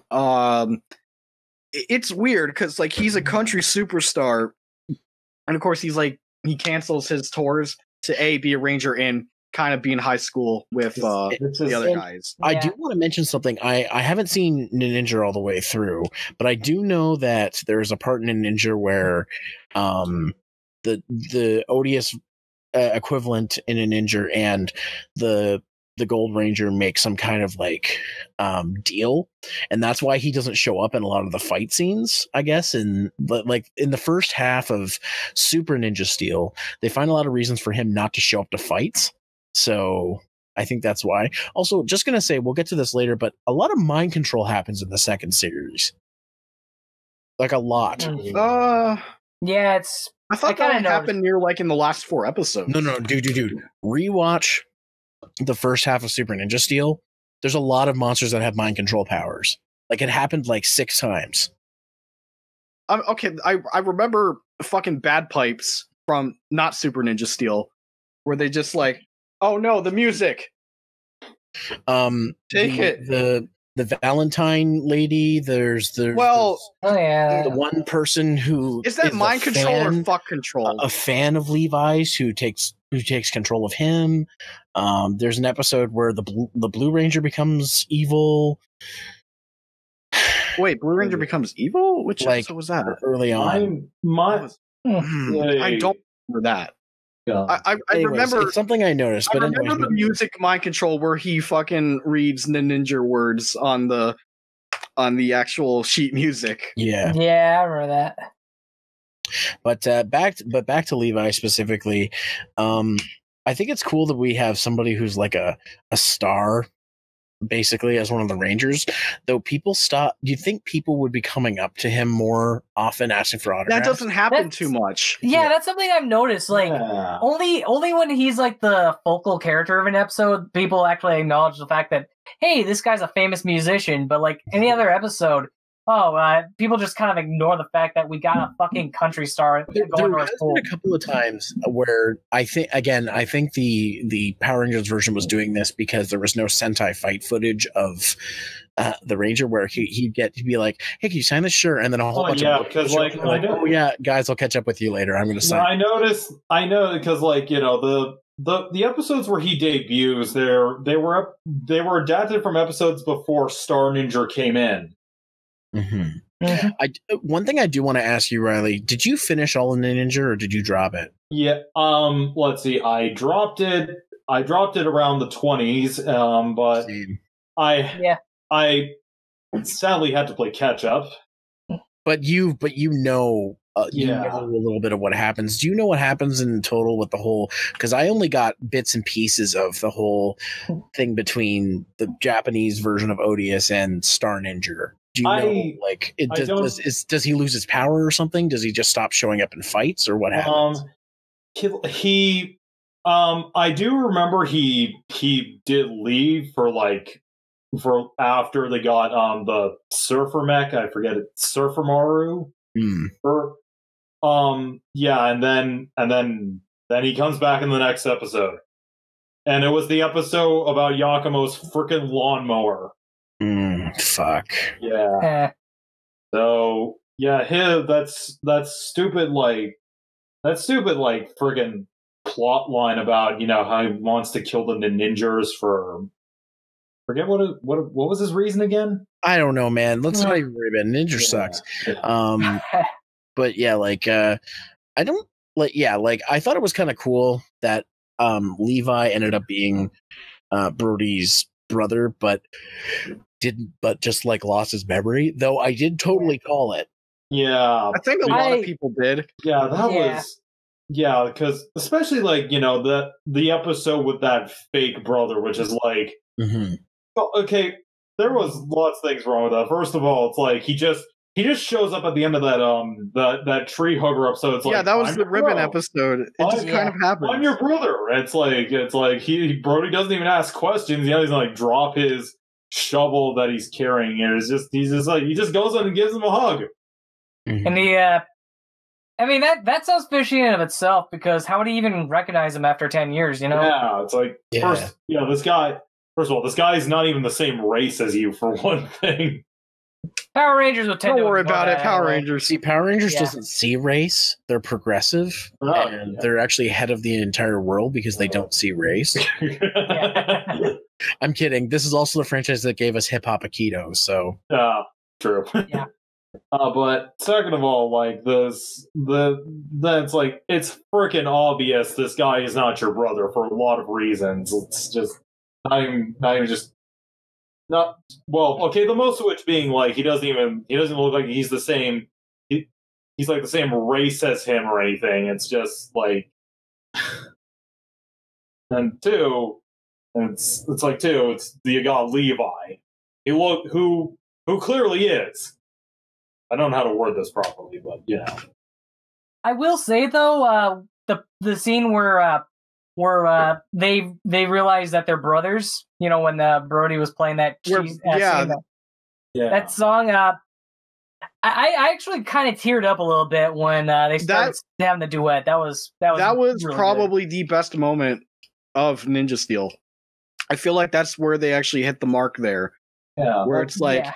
It's like you can kind of understand what Brody's going through, where it's like, yeah, my friends just gunned down my supposed brother, which, by the way, I love that scene because it's like, all right, obviously you've got fake bro and real bro fighting each other. They come back and it's like, oh, he's fake. And then everyone but Brody immediately pulls their guns out and shoot him. Brody doesn't even do that. And I understand why, because it's just like, that really isn't my brother. I actually do like that they were just quick to pull their blasters out. Yeah, it's just like, yo, Levi's in danger. Shoot the shit out of him. Yeah. Because, like, in every other Ranger season, it's like, what's the first thing they do when they see, like, like something like this happen? Punch, kick, fuck that. These guys, fuck that shit. So you can also just do the Carter Grayson method. Yeah. Shoot. What, were you point blank it? Yeah. Oh, come on. Oh, man. Back to the brother reunion. Because of all that, you can actually understand what Brody's going through when he's actually trying to do the talent show by himself, because he was supposed to have his brother perform with him, and he's just like, he kind of doesn't really want to keep going with it because he's just like, fuck, my brother's gone. And then because of the music Brody was playing, you've got like Levi in the school locker halls just like, oh god, I know that song. And then it just slowly comes back to him because like during the fight when Robo Aiden got blown up, it transferred from like this car part that he was fighting with into his brain. And then that song slowly just unraveled the memories again, despite having all of them come back. Yeah. And then just Levi coming in and starting singing, and it's just like slowly just kind of realizes it's like, yo, it's you. You're my brother. That's one of those things that really shows this show can have really strong writing and good execution. Like, yeah, that's the thing. It's like whenever people say this is worse than Megaforce, it's like, I don't know. It's like there's Megaforce didn't give me moments like this. Yeah, it did not. There are aspects of this season that show, like, when the writing is at its strongest. Mm-hmm. It's just dog piled by bad execution. That's something I can agree with. That not just that, but a lot of filler too. Yeah. But it still leagues beyond Megaforce, which is just dog shit all around. Yeah, that's... And I do think it's interesting with Levi that there were some sort of foreshadowing. Like, obviously, like, some stuff didn't add up, even though, in general, Levi, despite still not knowing he was Aiden, was still kind of telling the truth, like how he got the fucking Power Star, where he's just, like, practicing music, and then it just comes to him, and he's like, oh, okay. Yeah. But, like, some weird memory shit, and it's, like, very vague, too. Because you've got, like, when Levi and Brody first met, obviously, it's like, oh, yeah, my brother loved this burger, and then Levi's just like, dude, I think I found my new favorite burger from Burger King. Buy it now. And then there was an episode, I forget which one, but Levi was with Sarah, and Levi points out something in town. It's like, I thought something was here, like a building or something. It's like, no, that was never there. So... And that confused Levi, and it was just kind of thrown to the side, but they did try to plant hints that something's not right with Levi's memories or something. Mm-hmm. But even then, it eventually led to, like, hey, Robo is fake, and blows up. Bro. And then they become brothers, and then nothing is really done past that. One thing that I'll say about Levi is the unfortunate thing about his character is I feel like a lot, not nearly as badly as Haley, but I feel like after he's introduced, there's like a lack of character development with him. It does help that it actually helps in some cases that he was excluded from some battles, like held back to do other things, because it meant he was doing other stuff. But I still feel like in the end it wasn't as strong as it is with other characters. So wait, wasn't there an episode where he got knocked to another continent and had to make his way back? I think so. Like, he got knocked away. He's like, oh, I gotta ride my Bullsword back. And I'm like, the fuck? I didn't want to forget, but my biggest problem was, like, yeah, he's a country music star, and they don't really do too much with it. They only do it occasionally, but sometimes they just kind of be like, oh, whatever. Or in situations where it would make sense to use Levi's superstardom to help with something, they don't. Mm-hmm. You could argue it's like, wouldn't that be like selfish for the Ranger Code or something? And it's like, I don't know. It's not like for their gain, it's to help everyone, because, like, yo, city's in danger. What could we do? It's like, well, we could use Levi's superstardom thing to get the word out. No, that's selfish. No. Yeah, it's one of those things where, like, that's an aspect of his character they could have used a lot more. Yeah. Like, I think the only time they ever use it is they get, like, backstage passes to one of his shows. I think? Yeah, that was the episode right after he was shown to be the Gold Ranger. Yeah, exactly. And then it's like the little kid super fan. Meanwhile, way later, we have this not kid super fan that's super creepo. Oh my God, I hated that episode. That guy. Ugh. Uh-oh, they became furries too. You better look out. that fucking... What was the monster's name? Wolverine or something? Wolverine. Fuck. That's another issue I have with this, like, whole season. All the villain names sound so fucking stupid or generic. See, I think it's hilarious because a lot of them are puns, and I figured you would like that.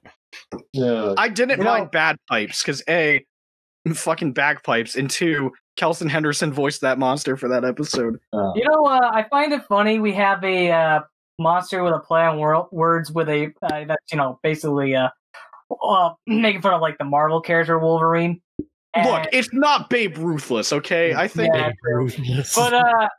but like, I find it kind of funny because Power Rangers was used to be owned by Disney, and Disney owns Marvel. Yeah. So I think it's pretty ironic. Yeah, it's actually, I kind of imagine if, like, you know, I just kind of imagine, like, what if, like, the Power, like, the movie Rangers, what if they were in the Marvel Cinematic Universe? Oh God. Do you imagine? I don't know. That'd be kind of awesome. Would they really fit though? I don't know, man. You could try. That second movie that we're gonna have to wait for now that Hasbro owns the franchise. Who knows what's gonna happen with that? Transformers crossover, probably. Probably, I don't know. But yeah. So we probably said our piece on Levi, unless there's like we've obviously had better Six Rangers. He's not bad, but it's just like they didn't do too much with him outside of the brother subplot. He's which no was robot. great. He's also not Ivan. Again, Ivan set a pretty fucking hilarious bar for me. Ivan was great. Yeah, Ivan's great. One last thing with Levi, he snuck in a ninja reference that wasn't the burger. Every time he would talk, sometimes he would point like this. Like this. Oh, yeah. And apparently that's something the actor did, probably due to the Sudarso influence. It's like, yeah. Well, we got to talk like this. It's like, what are you doing with the Ninja Seal? What are you doing? It's like, every time he points, it's always that. Didn't he? Oh, wow. I'm doing it right now. Because and rock and roll. But that's about it. I'm going. Let's guys. Well, after you play with your toy, there. I'm playing with my toy. There's no more Gold Ranger. Let's move on to Mick. Oh, well, let me be the first to say, best mentor out of the Neo Saban era, bar none. You kind of stole my opener, Mick. Because because here's the thing with Mick. Unlike the past three mentors, he does his job. Yeah, and he's like the opposite of Gosei, and instead of telling the Rangers what they did wrong, he makes them figure it out. Yeah. Like he kind of like does some like hints or clues to kind of like push him in the direction. It's like it's like and the advice he gives, it's actually good advice. Mm-hmm. A lot of it is. There's some episodes where it's just like. There were some episodes where he kind of just came in very quickly and it's like, oh, advice, and then leaves. But in general, he knocks it out of the park. He's one of the best characters in Ninja Steel, I feel. Yeah, and he's way better, and he's also way better than the grandpa from the Ninja. I do have to say that I think one of the things I think is really cool is this actor's been in Power Rangers several times, obviously, and he finally gets to be a real Ranger. For only an episode, but hey. But hey, that's what a way it was in the Sentai as well. Well, still better than Orange Ranger from SPD. Mm-hmm. I mean, the Orange Ranger, technically the Orange Ranger existed, but he's not canon. But this is like, he actually gets to be a real Ranger now. Oh, God, And it wasn't one episode, but hey, it's like, if he died in an episode like his Sentai counterpart did, I'd probably feel bad, because, spoiler alert for anyone who hasn't seen a Ninja, not that it's a big deal, the grandpa dies. Well, he's old. Well, he's old. Well, no, he not from old age. Not from old age. The head bad guy kills him off. Well, that's because he was old and needed to be stabbed. Exactly. Well, he was just a terrible mentor. Well, I mean, it was for a terrible set of Rangers. Let's be real in that case. But eventually, Yoshitaka, the grandpa, was an awful mentor. He didn't do anything. He didn't give him any kind of advice. And anytime he did, it was really, really stupid. And it's like when he dies off at the end, I don't feel anything. Yeah. But then again, the show constantly forces. The show's constantly forcing its humor at you so much that it's like anytime it gets to a serious moment, you're like, oh, I'm sorry, am I supposed to give a damn now? Yeah, exactly. Yep. But just switching gears back to Mick, like, I have to agree, probably one of the best mentors of this era. I mean, like, as much as I liked Keeper, he wasn't. Yeah, Keeper started off with pretty good advice, and then he kind of just faded away. Yeah. And then he became an issue with the finale's whole weird asshole, which is very unfortunate. This series actually does a very good job of going over, but we'll get to that episode. or episodes, I should say. But yeah, like I do like going back to the Princess of the Lion Galaxy thing.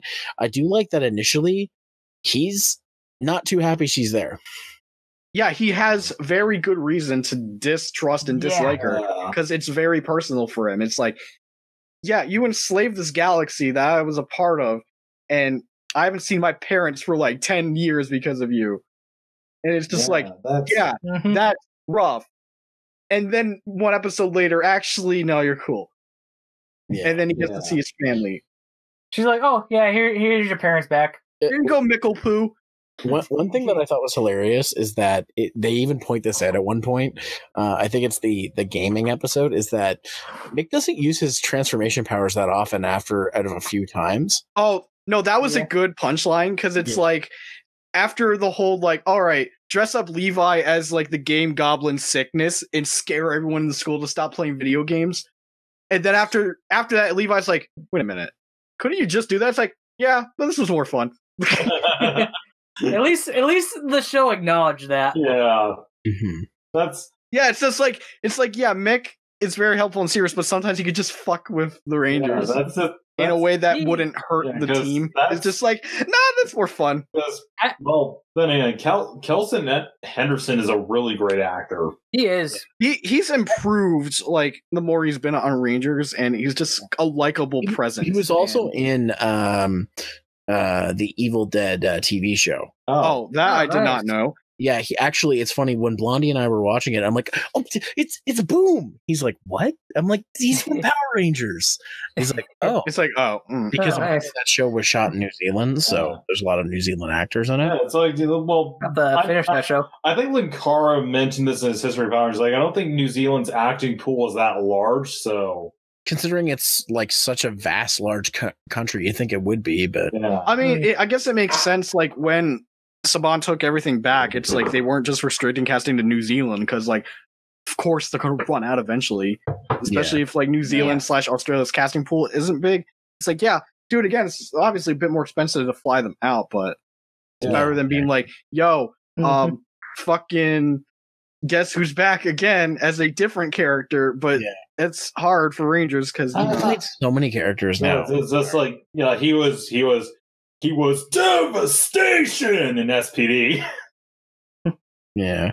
He was also Phineas from Mystic Force. He was Norg in Overdrive. Yeah. He was also Flint from Jungle Fury, and he actually goes human in the last episode. Because like he's mostly just like the high pitched like voice the whole time, so you don't really tell. And then the last episode, it's still him, but he's like got like the hat and the shades. He's like, "Yeah, I'm gonna sniff these pizzas." Yeah, but yeah, he's probably one of the most recognizable now actors of it. And I think honestly, if I could say from all the roles he's done for Power Rangers, I think Mick is the best one. I think it's his best one. Like, too. I think this is his best work. And sir, please keep being in Power Rangers. We love you. Yeah, I mean, if the fandom shits on you, I don't know what they are talking. Also, I'd love to interview you sometime. If he's available, that'd be crazy. That'd be nuts. But because he's apparently a really big actor, I guess, in New Zealand. So wow, good on him. But yeah, like an awesome job. Probably, again, I have to agree with what you said, Riley, that he's the best mentor of this era, the Neo Saban era. Probably one of the better mentors out of Power Rangers. You mean you don't like Mentor G? I love doing his voice. Hang on, my ADR is on. Mentor G was a dick. Gosei did nothing. Keeper was barely even around. Keeper started off good, but then they forgot. Yeah, exactly. Which is unfortunate. Like, he had a good start with some pretty good advice. Keeper had potential, but then they were like, "Oh, wait, yeah." What was that guy again? Talking about Mick, one character we should probably talk about, we probably don't need to spend a ton of time on, is Redbot. He was basically the alpha of the series, but instead of saying "ay," he said "suffering circuits." It's either suffering circuits or break my balls. Wait, that wasn't real. Break my balls. I know he said something else other than suffering circuits. The only reason I bring Redbot up is because he had an episode where that it's That's his- so weird. Do you mean the book, the one And where it he does writes get the book? brought It up was the later. Adventures of Redbot. It does get brought up Yeah. later with the nerdy Asian girl who's like, Redbot, I read your book. I mean, I'm glad they at least brought that up again, but Yeah. like, there's not much to go off of him Yeah. because I- he's just kind of helping He's just kind of Mick. there. That's it. Yeah, I mean, technically, another episode he was in was also Haley's episode, where it's like Mhm. Redbot is sad that he can't dance with Haley. I mean, I wouldn't blame him. Haley's Just- pretty good. I know. But like, I don't understand why he exists. I know why he exists. It's the same idea as Alpha. Like, Like they're trying to make him Alpha, but okay, I'm not gonna act like Alpha was the greatest character of all time, but he proved himself to be useful. Like Redbot was useful though. Like, he saved people. he Like, saved someone from Yeah. getting hit by a train He- when everyone was frozen. Him and Brody had a lot of interactions, and he did his job. He checked the scanners. He would if somebody would I think there was an episode where Mick or somebody else could only get in touch with him, and he had to do something. I'm trying to remember. It's hard to remember. and at least Alpha had a couple of funny moments, like when he got especially when he got mind controlled in the wedding 3-parter in season 2. Yeah. I recently got to that episode. It's like, fuck you, Zordon. I'm gonna turn you off. Okay. I think I know why Redbot exists, though. It's only because we need a reason for Brody to have his Zord, because Redbot. Yeah, because Well, here's the thing. It's not him. Yeah, I know. Not him. It's just like, whoa, you look like Redbot. And they could have had him be the Zord. That would have been interesting if they did. Yeah. but And it's even then, outside of knowing Brody from the ship, which could be grounds for something, it's like, I've known you my whole life. You're my robo bud. And it's just like, all right. I kind of wish Redbot was the Red Ranger Zord, because when they in Super Ninja Steel, when they lose the ability to call their Zords, that could have been another thing. They're like, oh no, now we don't have Redbot. You know what I mean? Another blow to them. It's like, we don't just have lost our Zords, we lost Redbot. It's like, but Mick's here. Oh, you're right. That's all we need. Yeah, Because we also have the either way, prism, I just wanted to which is briefly telling us mention it. exactly what to do. I just So wanted to starting briefly with- mention Redbot because he is part of the cast and he is an important character. It's just he's kind of always in the background. So It's just one of their characters in the show. he's just One of the characters in there. Decade. it's probably. And next, I'd like to focus on probably the most divisive of characters, because I know some of you are going to love them, some of you are going to hate them. Victor and Monty. Ugh. fart jokes. Art jokes, mugging the cameras, being the most stereotypical bullies in How did I know Rye5Guy wasn't going to like them? It's almost like he makes this complaint all the time. Davis is best Digimon character. Well, that I don't agree on, but there's been far worse characters in Digimon that in recent years that I don't agree on, but there's been characters who've been far more annoying in Digimon recently than Davis has been. I'm probably the only one here who likes Victor and Monty, because I think their characters are they're kind of dumb. Actually, they're really dumb, which is hilarious because Monty seems like he's actually pretty inventive with shit. But I didn't dislike them nearly as much as I would have disliked Spike, for example. For a comic relief characters, they're effective, even if sometimes they resort to fart jokes. But I mean, there's that scene where they had to wear hazmat suits so they wouldn't get sick, or Victor's constantly trying to get his 50th trophy.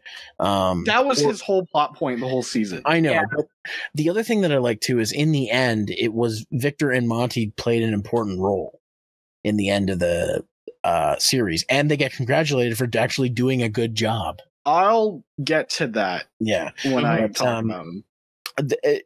For comic relief, I don't find them annoying like I found Spike, but I don't find them, as endearing as say Bulk and Skull. they're these characters that are here to provide comic relief, and sometimes it works and sometimes it doesn't. But I thought for what they did, they were effective at it. Some of the things they do are kind of odd, though. What was the one I was thinking of? The one when he's trying to impress the girl who's obviously a monster. When he's trying to find out her type. Yeah, that was the same episode where Levi got mind controlled, right? Yeah, and then there's other times where it's just like they're trying to screw the system, and they get screwed themselves for it. Like the time they tried to pull a fast one on old Kadikarus. I mean, Fisherman. I don't remember this, dude. I saw the screenshot and I'm like, I don't remember this. It was in the episode where Haley's dad and Sarah's mom start dating. God, I don't remember the Victor Monty subplot from that. I just remember the plot. I know their subplot's really, really not important, so that's why it's probably not as brought up. But basically, they try to come up with schemes, and most of the time they don't work. And they're not. They are jerks sometimes, but not all of the time.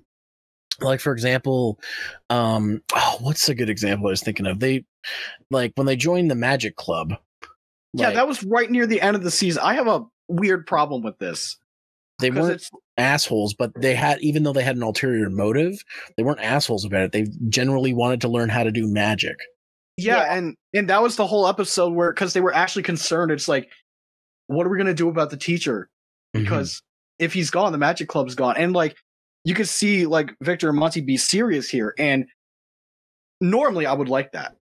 Problem is, it just seems out of nowhere that they just suddenly become sincere. Yeah. I felt like there should have been more build up where it's like, they start off as obvious jerks trying to get fast, easy way to clean their buttholes or whatever. But like, I just wanted them to develop more. Yeah. And that's my biggest problem with the characters. Like, I wanted to be okay with them. Now, the thing to remember is Victor and Monty didn't have 6 seasons like Bulk and Skull did to be developed. Well, here's the thing. You don't need 6 seasons to have the biggest development in the biz. Remember Cassidy and Devin from Dino Thunder? Yeah. Yeah, they were at least, they were tolerable. Yeah, probably because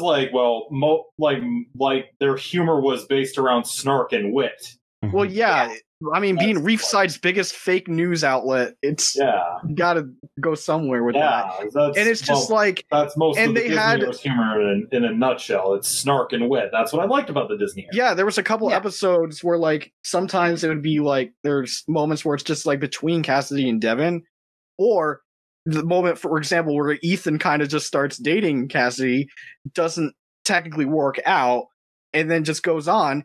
Still kind of snarky, and then near the end of the season, it's like we could expose the Rangers, but that wouldn't be right. Yeah, with these guys, it's just like, and I guys, wanted to see a turning point, and I never saw it. They're like Cassidy or anything like that, or like Bulk and Skull.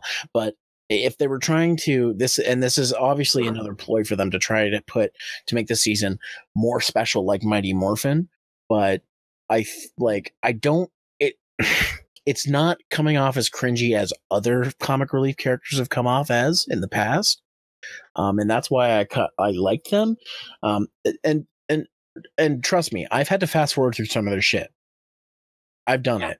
There were some but there were also stuff the Rangers did that was cringy that I had to fast forward through, just for example. So, but yeah, and. So I'm not saying they're the best, but like I generally don't dislike them. Like say someone like Spike. Spike was just he was just a fan service kind of character. Yeah, that's like essentially he was just a poor man's Skull. Yeah, it was cool though that they got Bulk back for Samurai. It eventually led to Skull coming back just to pick up his nephew or son or whatever. It's his son. Son, yeah, okay. Yeah. But still, it's just like, you know why they did. But and Victor and Monty, for me, I just found them really annoying. They spend they spend a good chunk of like they spend a good chunk of the episode either just like being annoying by constantly mugging the camera, making fart jokes, or just other sorts of antics I don't find funny. Yeah. I don't understand that because they didn't really mug the camera ever. They did. Like, to me, they did. It's like, well, okay, so what's your definition of mugging the camera then? Because mine like, is just taking the camera and being, hey, look at me, because they didn't do that much. Well, God, it's and not to mention not to mention it's like one of my most hated, or probably my most hated cliche is like the bully character. It's like they're just really bullies though. They just it's so weird. It's like they're mean, but or just the stereotypical jock and his wimpy sidekick. That's I was gonna say they were more like they were douches to the Rangers, but only like verbally. They didn't try to pick fights like you can also notice like it seemed like they did it more to Preston than anyone. Yeah. But like essentially to me it's like Bulk and Skull were bullies, but they were funny, but that was because of the fact that they didn't always get their way. It's like and Cassidy and Devin, as I mentioned, their humor was based off of snark and wit. Here, it's just the same like dumb slapstick and just like complete with fart jokes and the fact that like they're this. It's just the stereotypical jock and his wimpy sidekick. I'm sick of this cliche. I know it's kind of stereotypical and cliche, but to be honest, like I don't know. Maybe it just didn't bother me because I don't see that cliche that often. Fair enough. I just wish there was a better turning point with them.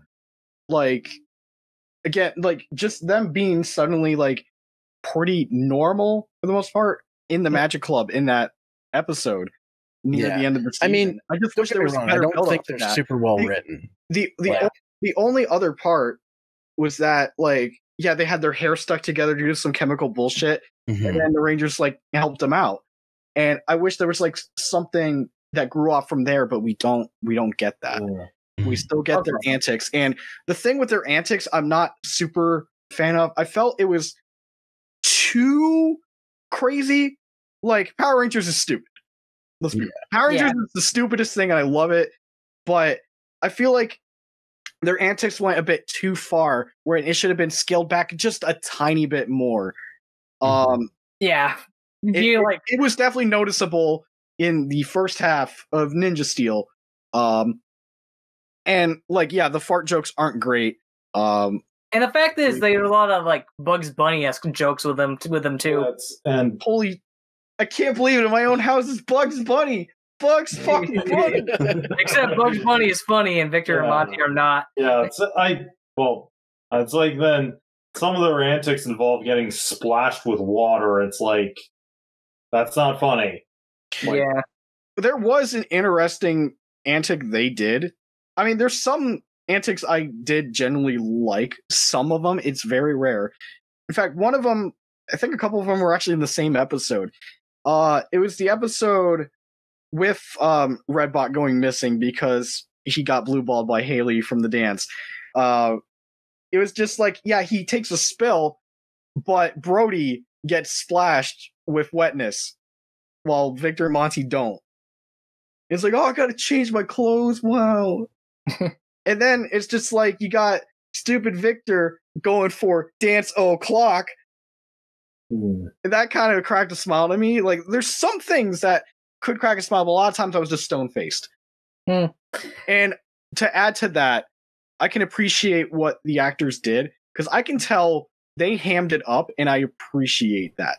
Because one interesting thing with Monty, and the actor actually admitted this, his mouth movements are nuts. Like, he can contort his mouth in strange ways. Some expressions he makes are just, like, unreal.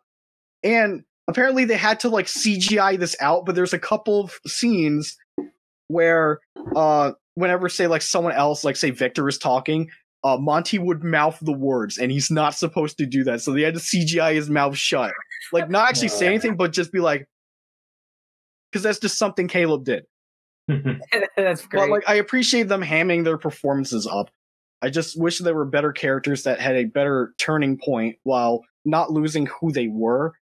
Because like at the very end, yeah, they helped save the civilians, but as much as I want to say they did earn that heroic award, I feel like at the same time they kind of didn't. It's so bizarre. It's mostly because they were dumb enough to get themselves captured in the first place. Well, like, you can't really blame them for that. Yeah. Because it's just like, live in a Power Rangers world. If you're not a Ranger, you're a liability. But, oh, excuse me. But, yeah, I wish I liked them. I don't, but I don't think they're the worst thing ever. I just wish they were so much better than what we got. Yeah, I kind of wish their antics weren't, a part of the last episode. That's just kind of me. See, I like that. I like that they played a part in it. I didn't mind it because they were trapped, and it's like they had to try and get out at some point, and they the thing about that is that happened twice.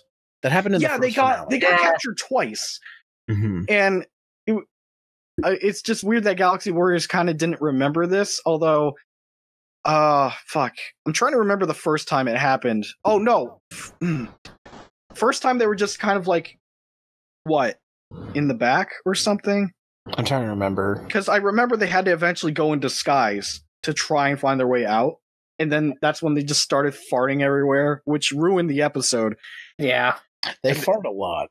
I know. It's just like, dude, why? Why do you have to eat all these baked beans? Other stuff can make you fart. Why does Saban think that farts are funny all of a sudden? I do like that they gave all the classmates like gas masks except them, and they had to suffer, and that they farted the door off. And as much as I wish it wasn't a fart thingy, but them tying their escape to a product called Monster Repellent, I'm just like, I like that there's continuity, but the thing is, it's just fart in a can, and that's not funny. Yeah, like, come on. Yeah. It's buy very a can or two. You just farted in a can. This is bullshit. But hey, it didn't end up working, and they lost $1 billion. What is this dollar store knockoff shit? I was gonna say, isn't the first monster that people start using the fart in a can on like a smelling monster? I thought it would be really effective. I don't know. They just started using it when Odious said it's time to fuck shit up. Yeah, but speaking of the villains, we should probably move on to the villains and to the plot in general. Galvanax sucked. There was nothing. Yeah, that was a big nothing Macho Man. Oh, good. I have to agree. Galvanax kind of sucked, and I also kind of want to say this too: is I didn't think Odious was that threatening. Yeah, Odious was better. I found none of the Neo Saban villains were really that great. Odious probably had the best plans because she captured the Gold Ranger. She got the intergalactic space ninjas and got their power discs. She got to power her Zord. She was the smart one, whereas Galvanax was just the champion of Galaxy Warriors. So Galvanax's whole thing was to stay the champ. Yeah. Because they're like, even though they're like trying to get super powerful, they're doing it in the name of their show brand.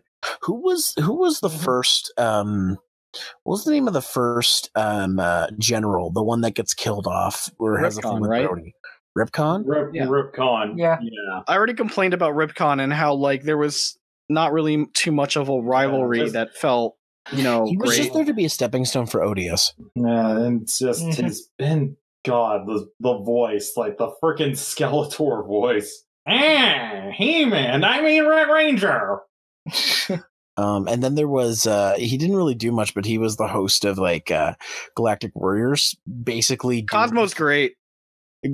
Cosmo he's just mainly the host of the show. Cosmo And is The most he basically- did was that one Halloween episode where he sent like a cursed board James down. And what I love about it is that he's basically just one of the villains from Tokuger with a new mask. Yeah, they just took the suit and changed it.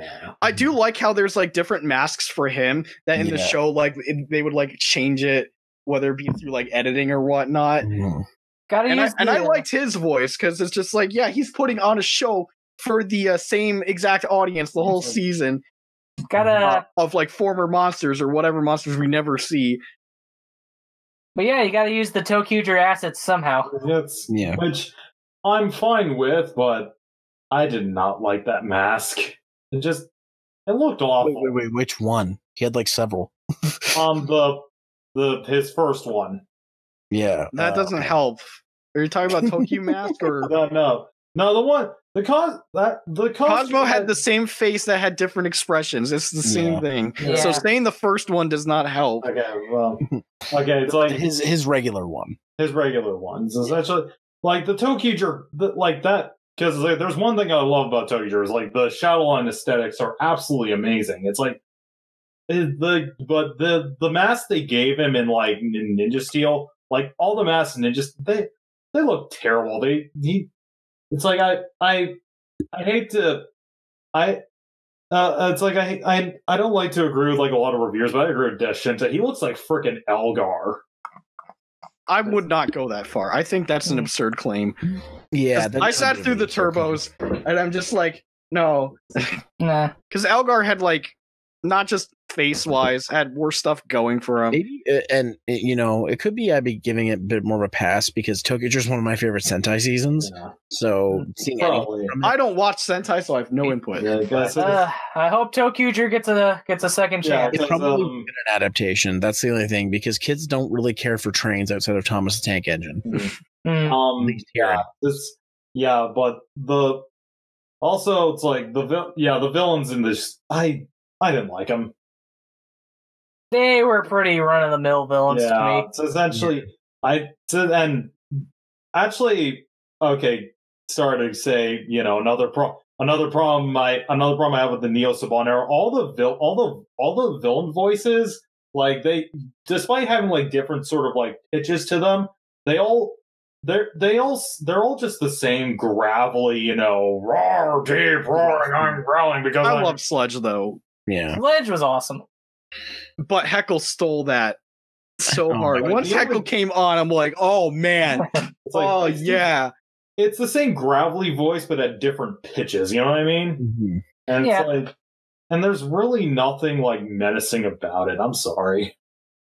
I have to agree with that. That is something that's happened a lot in this era, that the monsters all have the same gravelly voice. It's especially the main villains. Like, do you want to know who had probably the most unique voice out of everyone? If we're talking about suit monsters here, I'm sticking with like main villains. Vrock. I'll say right now, Vrock probably had the most unique voice, and he was Megaforce's best villain. Yeah. Mm-hmm. Yep. Because I don't remember anyone else other than Prince Vakar and the dude that fucking fights while sitting in his chair. I know that Sentai footage that looked great. You're so pathetic. I don't need to stand. To be fair, though, even in Gokaiger, that last villain was still forgettable. Yeah. Although I know it was Sentai footage, but that scene where he fought in the chair, I actually adored. I'm like, this is amazing. I'm like, what? He's just sitting down and blocking, and I'm like, that's too hype for me.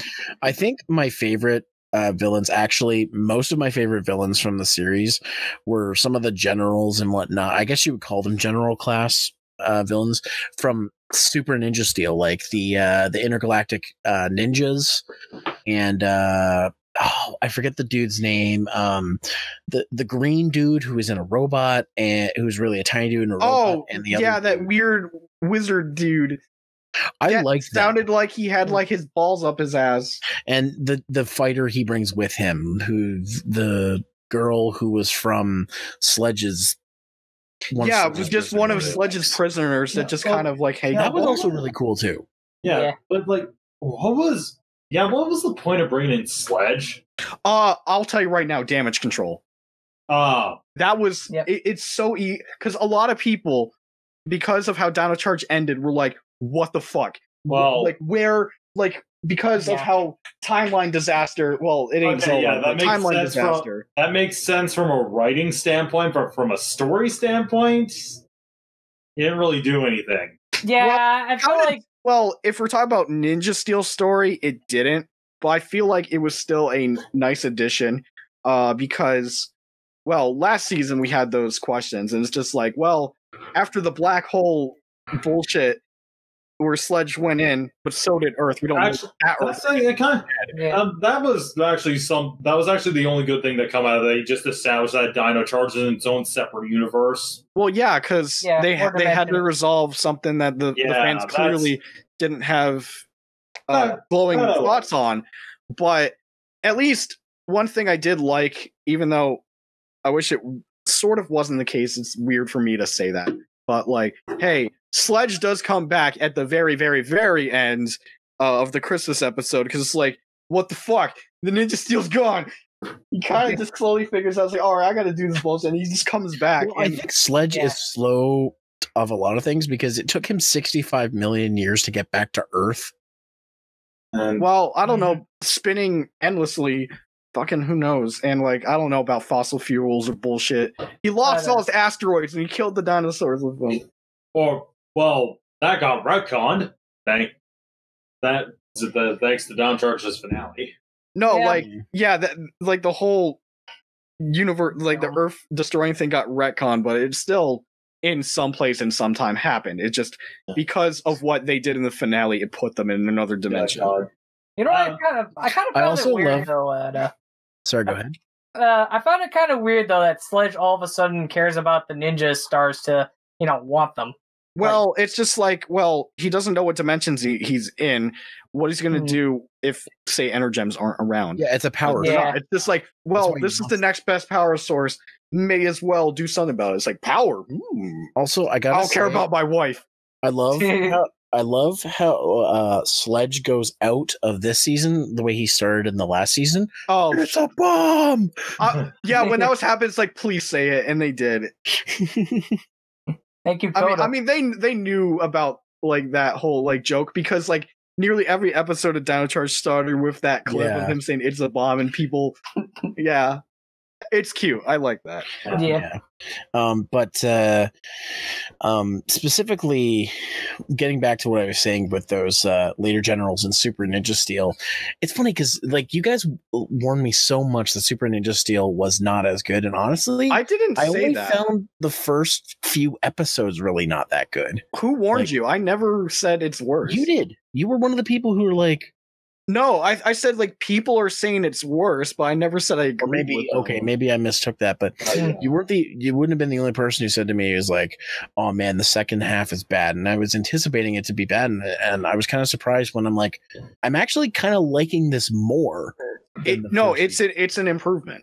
I don't agree with people that say that it got villains worse. are a good show of that, because Galvanax, I have to agree, he didn't need to be the main villain. He was kind of boring. When Odious took over, that's when things started to pick up for the villains, I think. Again, a lot of mind control in the second half. Like a lot of mind control. Hey, if it's effective, keep doing it.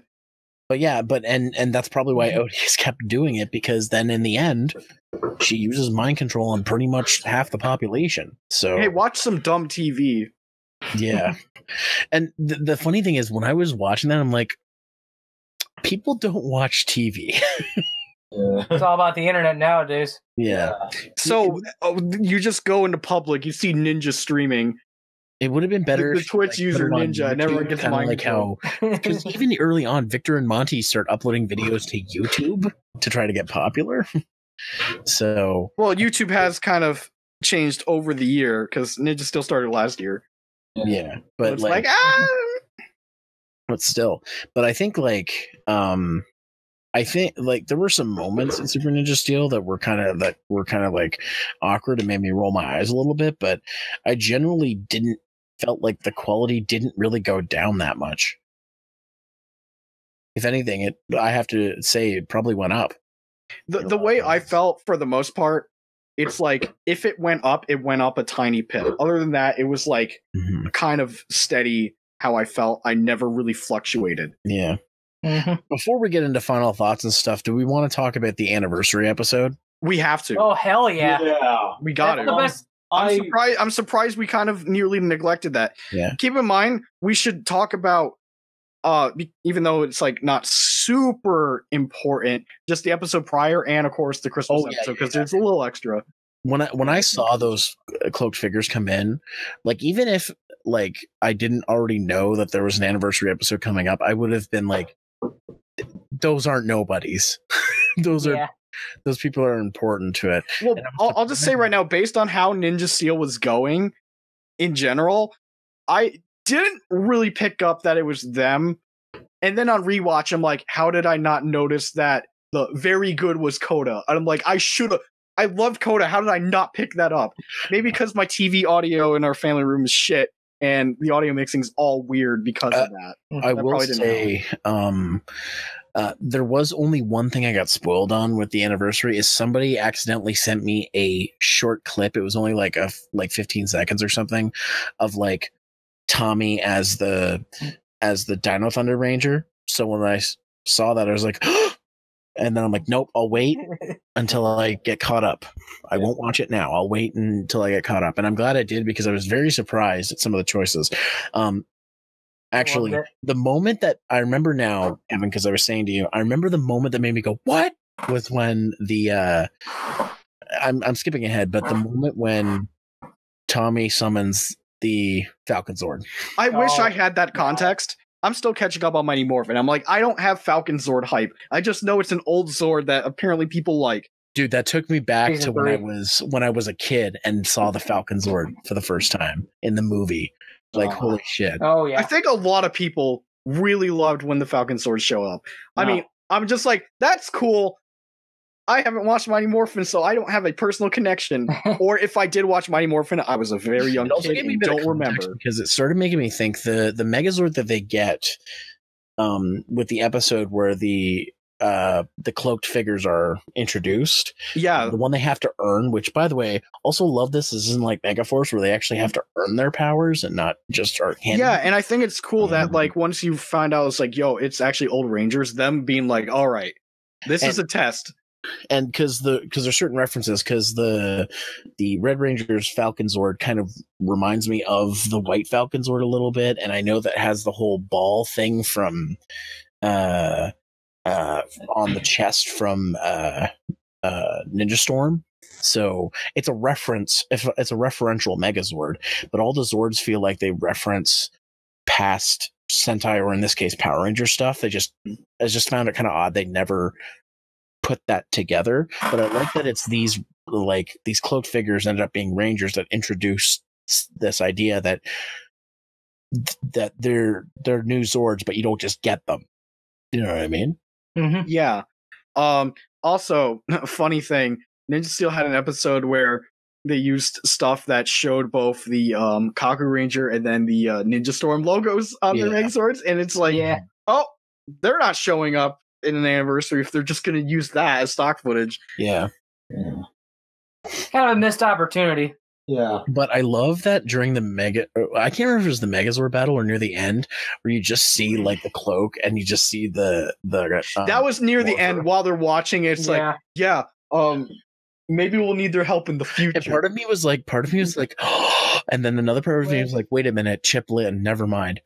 No, a lot of people were like, the moment they saw this, they're like, oh! Yeah.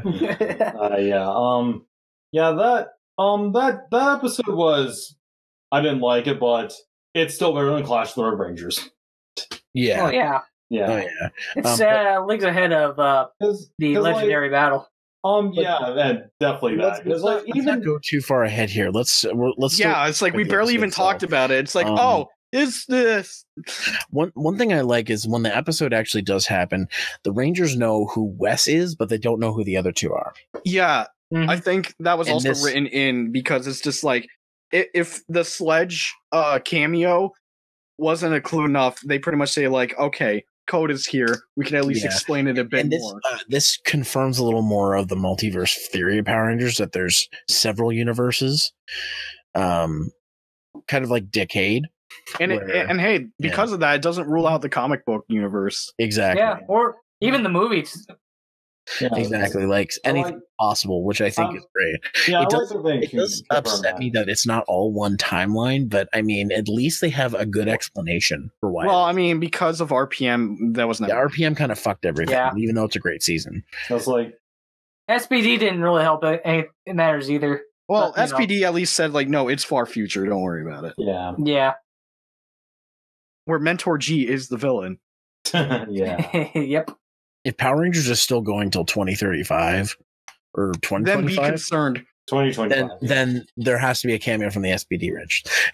Yeah. I mean, they're probably gonna. I mean, by the time that happens, like they're probably gonna look a lot older than they did before. Yeah.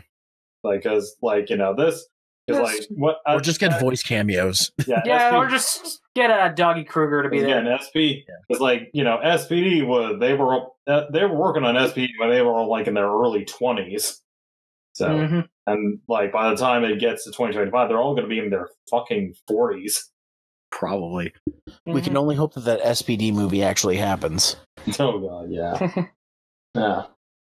I do want to say, like, there's just a lot of little things that the anniversary did that I did appreciate quite a bit. It's just like extra details. It's not even, because I'll just say right now, it is a Tommy anniversary. Let's be honest here. A lot of it went to him. But the Ninja Steel Rangers took a backseat to Tommy, pretty much. Yeah. I mean, no, I'd say the other Rangers, like, almost excluding Coda, almost excluding Wes and Gemma, the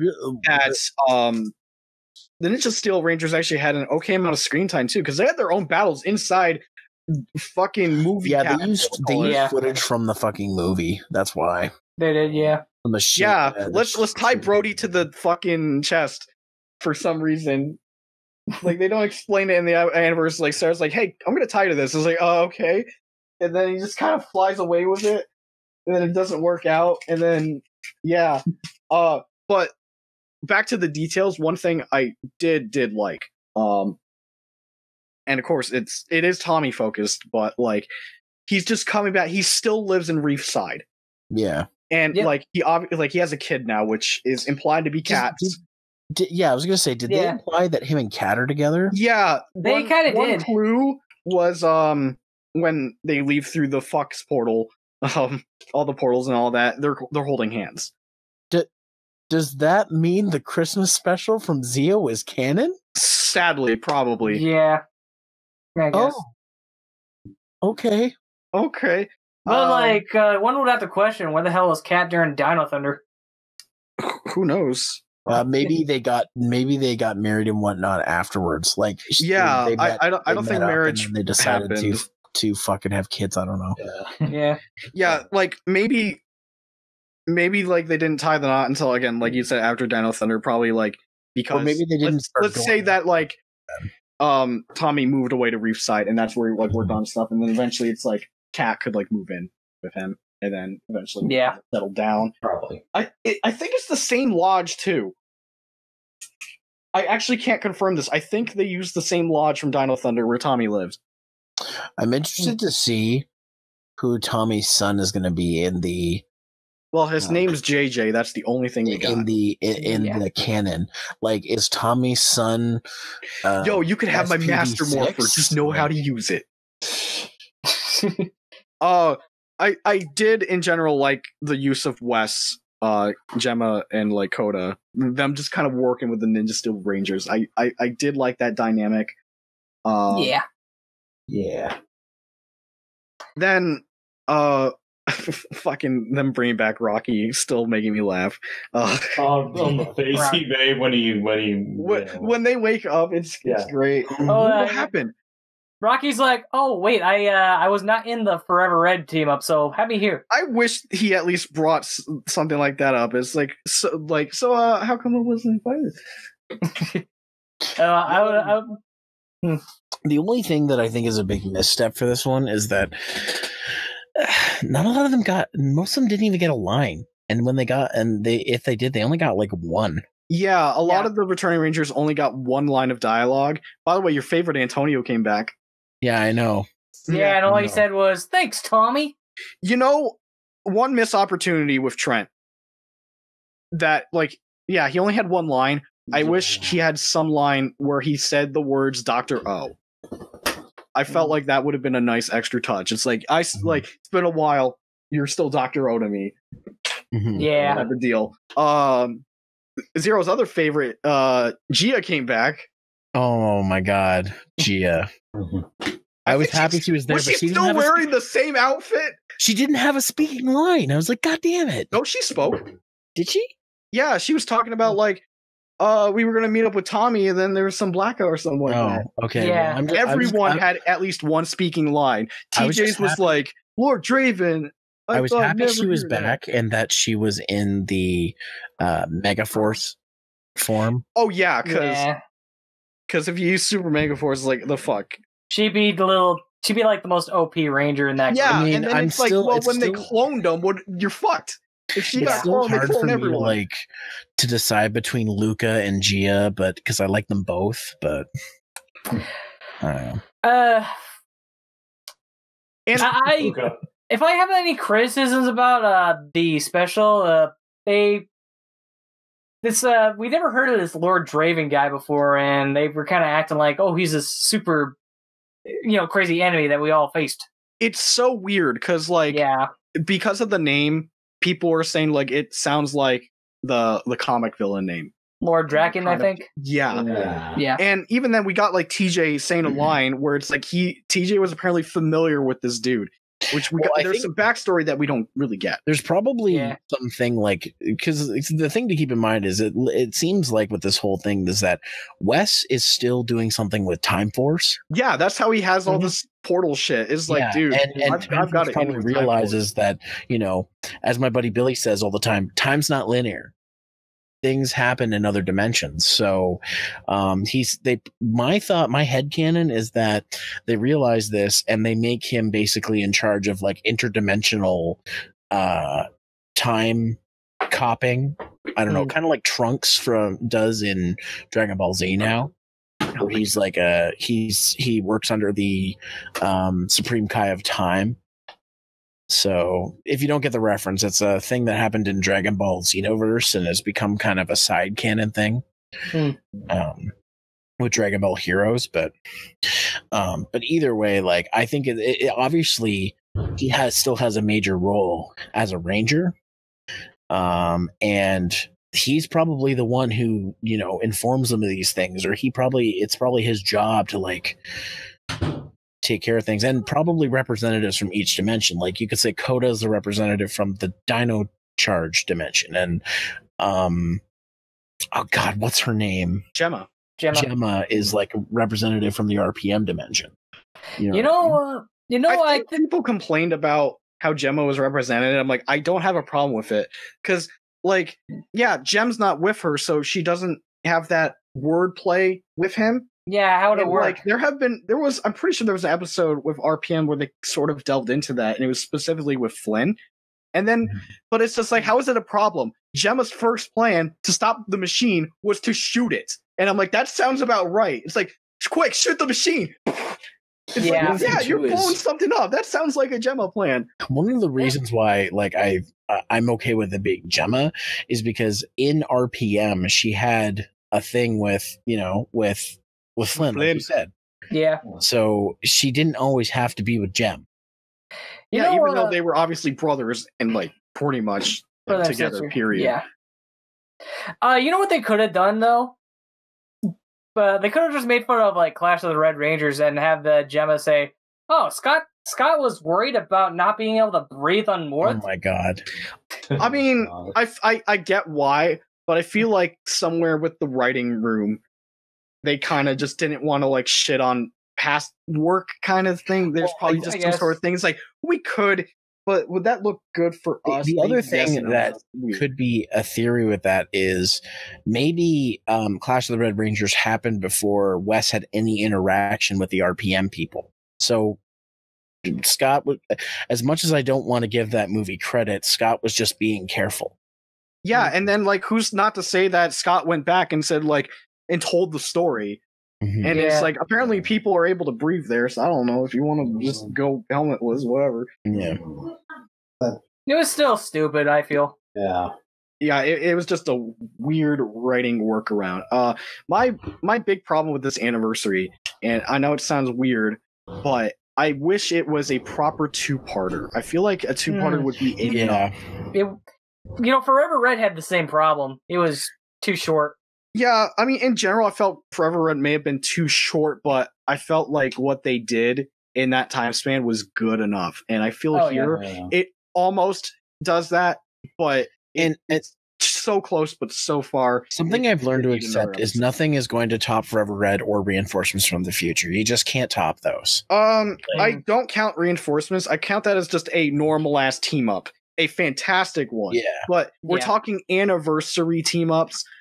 Forever Red is still best in the biz. But yeah, like I don't think you can top Forever Red, because the other thing you have to remember is the basis that Forever Red was made on is that they thought Power Rangers was done.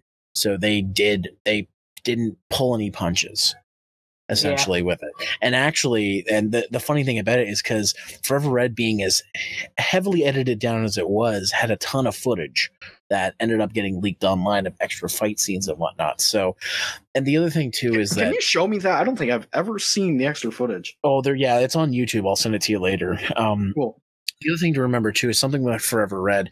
A lot of those actors probably had a clause in their contract early on that said they would come back. And if they didn't, they probably were easier access because, Lightspeed Rescue only happened a few years earlier, or, like Mighty Morphin it wasn't even 10 years at that point. So a lot of these actors probably were okay with coming back because they either didn't have a lot going on or another chance to get in the spotlight and get paid for it. Why not? Keep in mind, they didn't get Orko back. Was Orko the red Equation Ranger? No, they didn't get him back. Yeah. Nah, he was just with Orko his name. Yeah. Well, they didn't get his actor back. They got like he was in the episode, but they didn't get the actor or they even just the got voice. some random ass Red Alien Ranger. Yeah. Also, and then there was the Danny Slavin issues. Yeah, he was digitally edited in. Oh man, the fucking superimposed stuff. Yeah, but I mean, like at least in he the was side. in the episode. Yeah, he is, but there were conflicts, is what we're getting. But I mean, that's the thing. Like, it was still easier to get. Forever Red was an easier thing to do because probably the production team was like, "Fuck it, let's do it," and they also got help from Bandai to fund the episode, so they got outside help for that one. So that's why I'm saying like Forever Red something that's probably never going to be topped in terms of anniversary. I wouldn't say never, but I'm just going to say it's hard. It always comes down to budget. That's the problem. It always comes down to the budget or what they like who knows what this Hasbro budget's going to be like. This could be a turning point. We don't know. And that's not the thing next year too, yet. that like as much as we want, the anniversary episodes to be these perfect things that are, that include all our favorite Rangers and whatnot, we have to be realistic and say this is probably as good as we're going to get for a while. This episode that came out, what's it called? Something Between Dimensions? It's called Dimensions in Danger. Yeah, something like that. And you know what? For what we got, I thought it was pretty damn good. I really enjoyed what we got. And you know what's crazy to me? The fact that they decided to put it on a primetime slot. That right there told me that they were confident. Because, like, in the past, it's just like, well, it's just an episode, put it in the new Nickelodeon time slot. It's like, no, we've got an episode at noon, and then 2 days later at 8 p.m. we have this anniversary episode. It's like, whoa. Oh, it got its own time slot? It did. Yeah, it got a prime time slot. So now it's crazy. On top of a great build-up, we also get a good time slot for it, too. Yeah. And it's fantastic. It's fantastic with that. I mean, it's sad that we didn't get some of the crossovers that Ninja had available, but I mean, this more than makes up for it. Yeah, I'd say. again, despite it being Tommy focused, I will say the fight between Tommy and Tommy. The fact it's like, yeah, he has this master morpher, which you can tell that was something to kind of like help with the weird Megaforce issue, where he just kind of has Saba and whatever. It's like, well, he has all these powers. What he's gonna do is like, we don't know who built it, but he has this device where he can just morph mid-fight between them. He's style switching like Dante. Hasbro, please release this morpher. So essentially, his morpher is just a rider belt. He's basically Decade at this point. Yeah. Yeah. Go ahead. I was gonna say kind of like Decade, but like only just has 4 Rangers, and for some reason Turbo gets the shaft.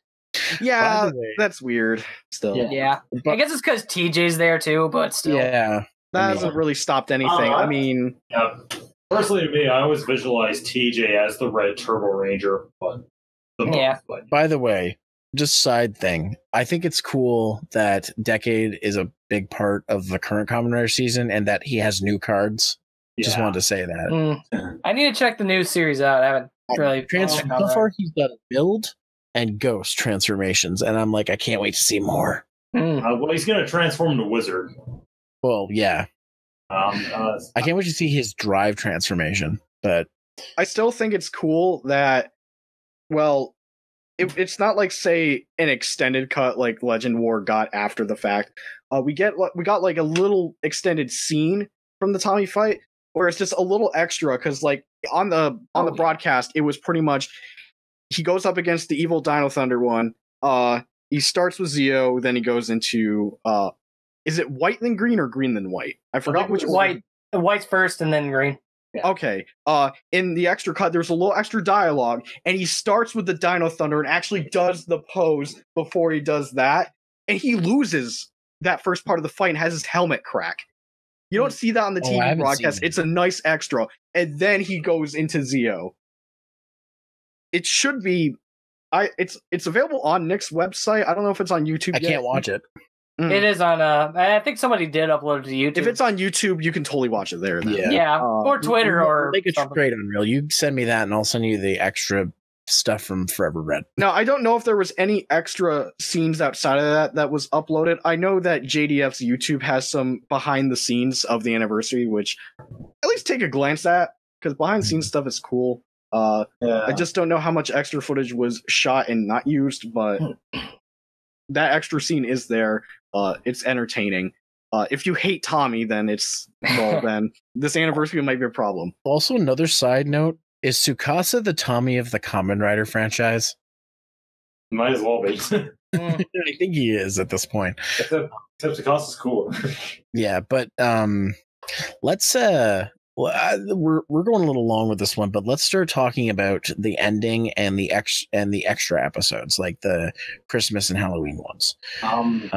Let's start talking about the ending of the series. So the last 2 episodes, we kind of talked on this briefly, that the big plan is to mind control everyone, and that it starts off with a pretty big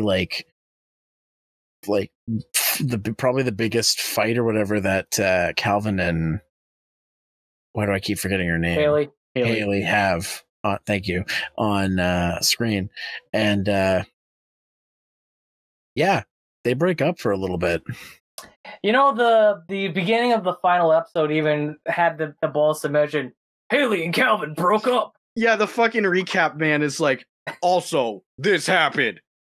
Oh no! What will the Rangers do now? Can I just mention something real quick? Something I noticed. In Super Ninja Steel, I think they sped up the recap, because it's almost like it's going a half decibel too fast.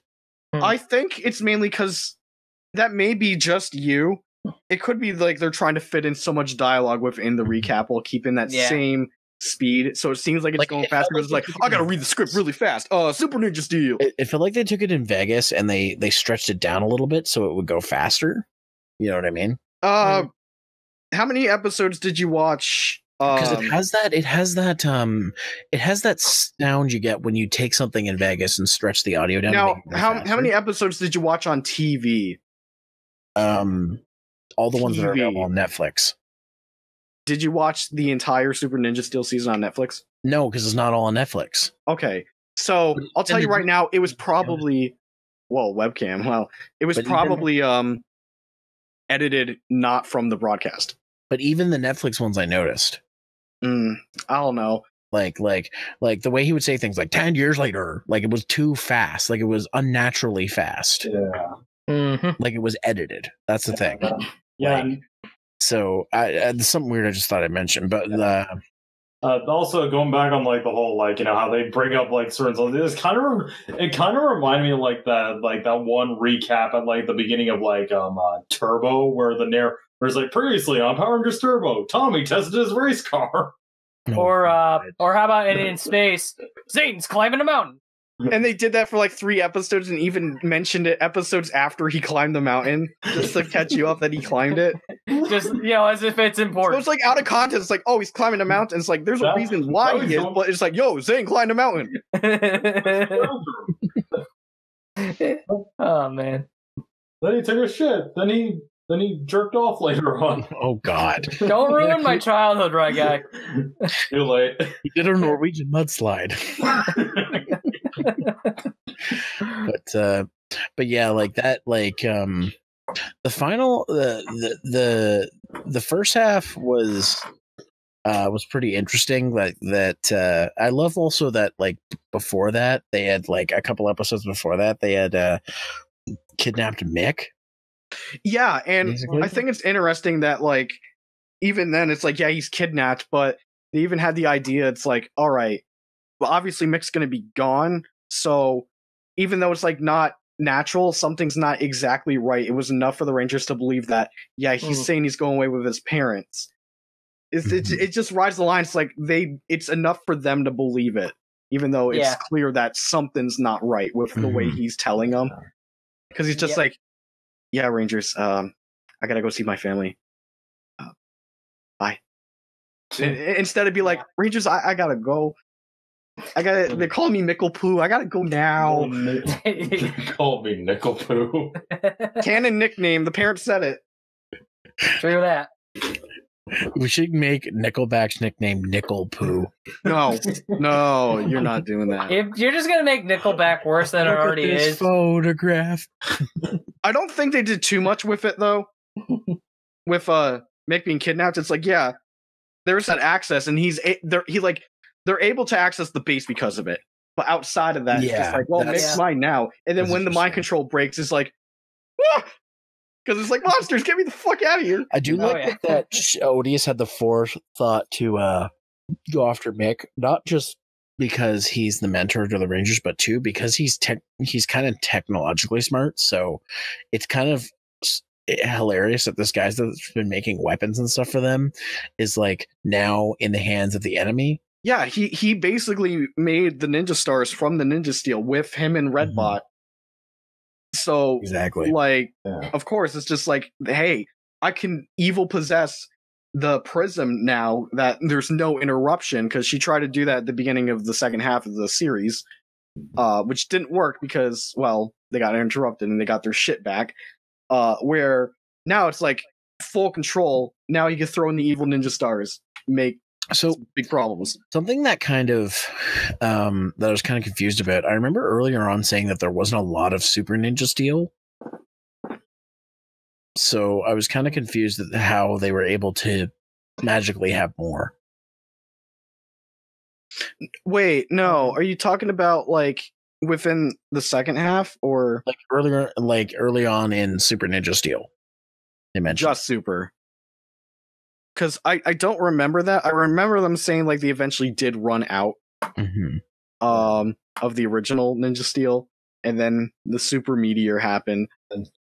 I can't remember. I don't remember this exactly. Here comes a Super Ninja Steel. I'm super. Thanks for asking. Well, it's purple. I thought it was always purple. The regular Ninja Steel I thought was gray.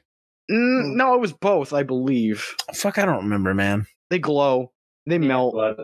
They're magic. All I just remembers that one was super. They're magic. That's all that matters. Super. Thanks for asking. Already made that joke. Yeah. But yeah, I think it's I love how like they do the whole audition thing, and it's of course it's Victor and Monty that gets selected, and I love how like they like not only is they're like trying to drop like a spiked ball on them, which is like holy shit, like they're trying to just straight up murder them.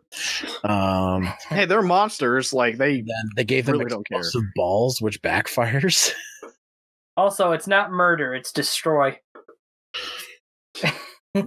Remember, Preston's mom was destroyed. No, she went to the shadow dimension. She got banished to the Shadow Realm. Yeah. Yep. Or thrown into a dungeon. But I also like that that Calvin was one of the ones that got mind controlled, because it played off into the whole argument thing that they had that led to them being broken up temporarily.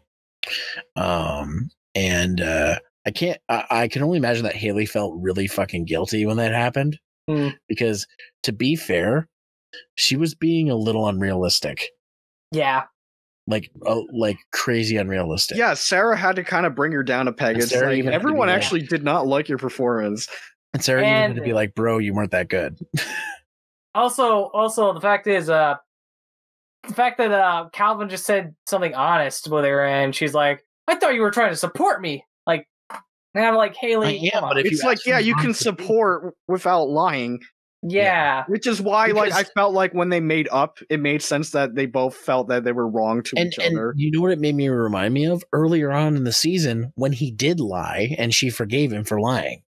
But now and that's also because like Calvin owned up to it, and he's like, "This is bad. I have to pretty much be upfront with Haley because it's putting everyone in danger." Exactly, and now that monster fed off lies. And now he bees up front with her, and it backfires because she's upset because that makes Haley a bitch. Kind of. Yeah. You're making it sound like that one moment ruined her when it's like that in was the situation. Obviously, it's like, but again, she's like upset that she didn't get the thing, which at the end didn't matter because monsters. And but it's just like, didn't help that Calvin. Why are you trying to get off easy street just because it was a monster? It didn't. What if it wasn't? That Calvin brought that up right after they had that fight and said, "See, yeah, Calvin did not have. Yeah, he did it at the worst time. He was like obviously being like joking about it. It's just like, hey, don't worry about it. But it's like, no, dude. If it had nothing to do with monsters, you'd be fucked. Yeah, it was inappropriate. I think as much as we want to say that, Haley's being kind of bitchy at this point, again, back to that idea of like, she's probably had it built up because even though she loves Calvin, like he's kind of an idiot and messes up a lot. So, and it's clear that she obviously like cares again. Cause like when they find out, it's like, what do we do? And then like Haley's just gone. And Sarah's like, what the fuck? And you just see Haley in the marching thing. He's like, yo, what are you doing? And it's like, just shut up. Go on with it. So it's clearly, it's like, no, we gotta go in. Yeah. Help not just Calvin out, help everyone out. Figure out something. And then they're on the ship. It's like, just find something.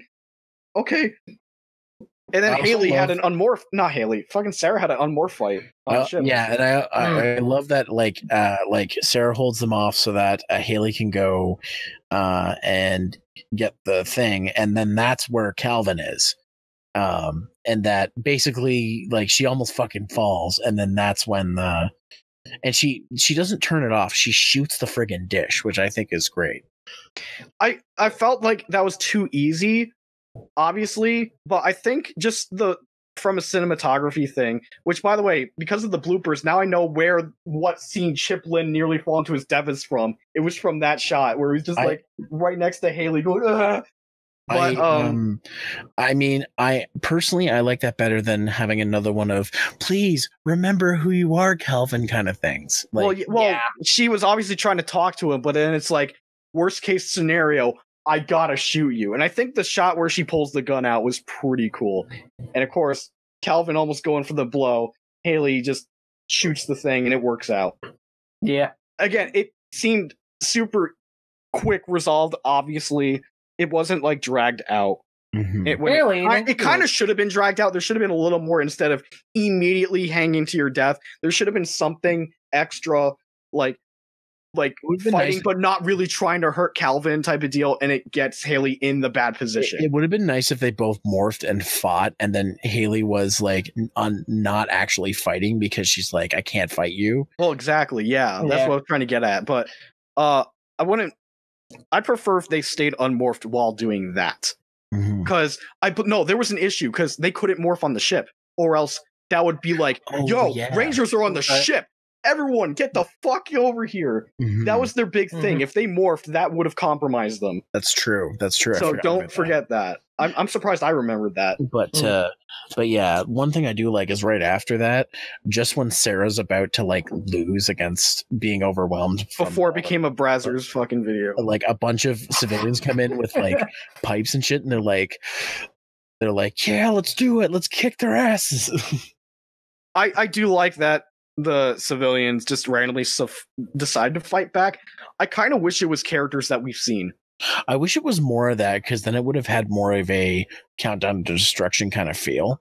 Why not see the nerd who isn't the Green Ranger from no, how about the sheriff, not Sheriff Skyfire, but like the fucking recycle dude, like any civilians that the Rangers have interacted with that your father had a connection with, and be like, or some of the teachers that were in a lot of the episodes. Yeah, because a lot of them got kidnapped to an extent, obviously, and but it's just some civilians, which is fine, but it's like they're just civilians. It would. Whereas if it was like, holy shit, there's some familiar civilians that we've seen already.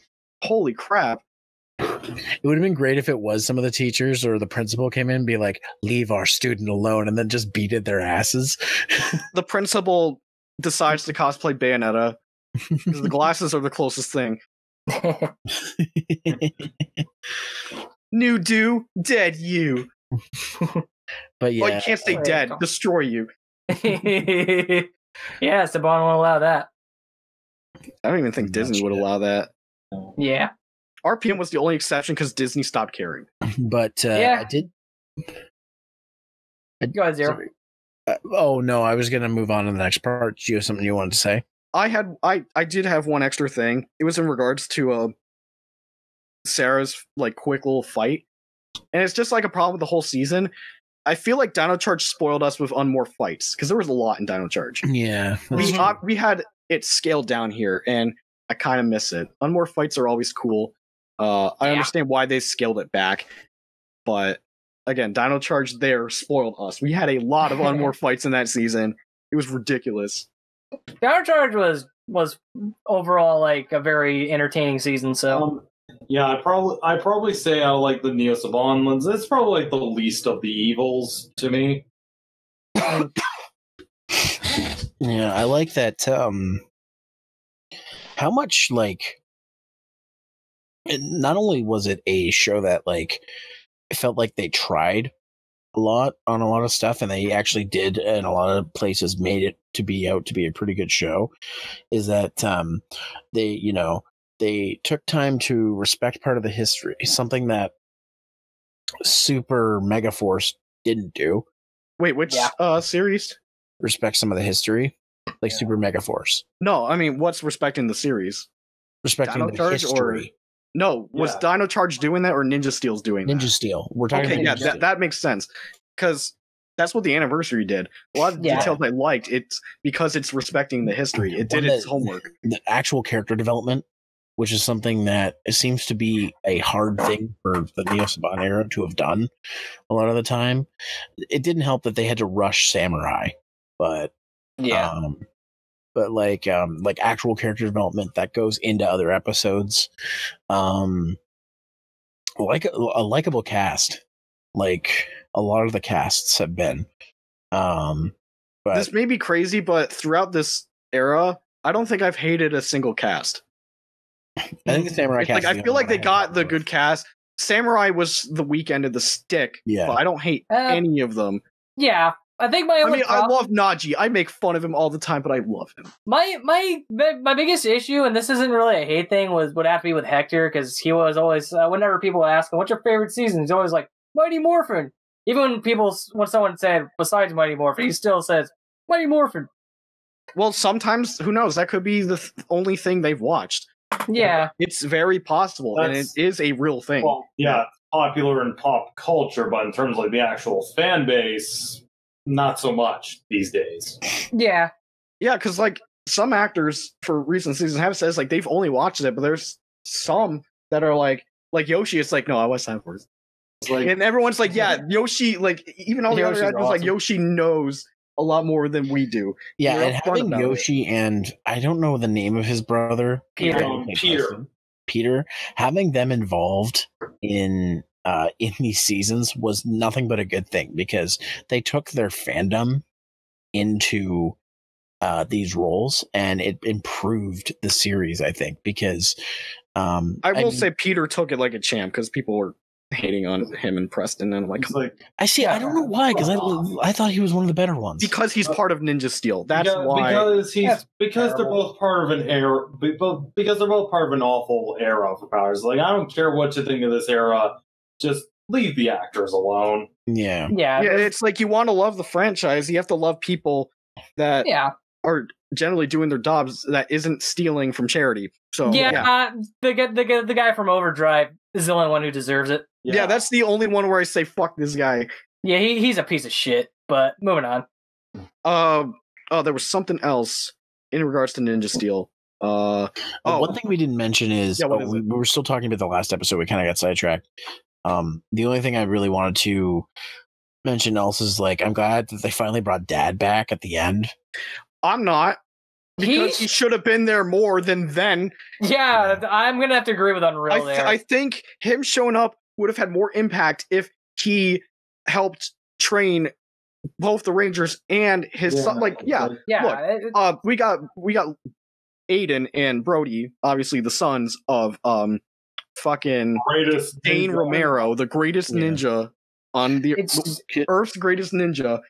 And we don't see him help the team just once. Like, for example, it's like, Aiden and Brody were probably taught a lot when they were young, but who's to say there wasn't more to learn that could be also passed down to them? But Dane never shows up after he comes back to life and puts his trophy back into the case at school, and then you never see him, and he's like, "Sons, Dad, no!" Dramatic zoom in on Brody's face when he says that. It was dumb because like the show overhyped this guy to be something great, and he's barely there. Yeah. The one thing I do like though is at the end that Mick and Redbot don't leave. Yeah, it's funny. It's like, we're going home. Not just kidding. We gotta stay. We got nothing to do. And then he's like, exams are coming up. By the way, don't study. Sarah, you better study. I also thought it was kind of weird that the Prism took the stars back, and then literally the next episode he comes back and gets the stars back. It's like, if you knew this world was still going to be in danger, just let them keep their Ranger powers. Yeah. I don't know. It's like the Prism's a sentient thing. Mm-hmm. And then it's like, oh shit, I left my notification. Because they didn't give the powers back at the end of the Christmas episode. Well, yeah, exactly. The Prism's a whole bag of confusion here. Mm-hmm. It's just it's the one plot point across the season that isn't great. Also, I do like in the first Christmas episode, it's a time travel thing. Oh man, like they acknowledge they don't have their powers at that point, so Sarah goes back in time. And people have been like, oh, wouldn't that fuck with anything? But if you think about it, like, because of how time travel's weird, it's like to the past people, Sarah comes back literally like 0.1 second later. It's like, all right, bye. All right, I'm back. Oh, already? Don't worry about it. Exactly. Like, I feel like that. And I think it's cool that from that one Christmas episode, it was specific with Brody. It's like, Brody's like, do we win? And Sarah can't say it because that would actually ruin the fucking time thing. Wes would be like, yeah, you told him, right? You shouldn't have. Time Force is so mad. I'm not going to give you this dimensional thing anymore. Yeah. But overall, like, I thought it was a pretty good series. I love that, like in the Christmas episodes, like the Christmas and Halloween episodes. Obviously, they were clip shows, but they did something original with them. Oh, actually, Yeah. I don't think the first Halloween episode was a clip show.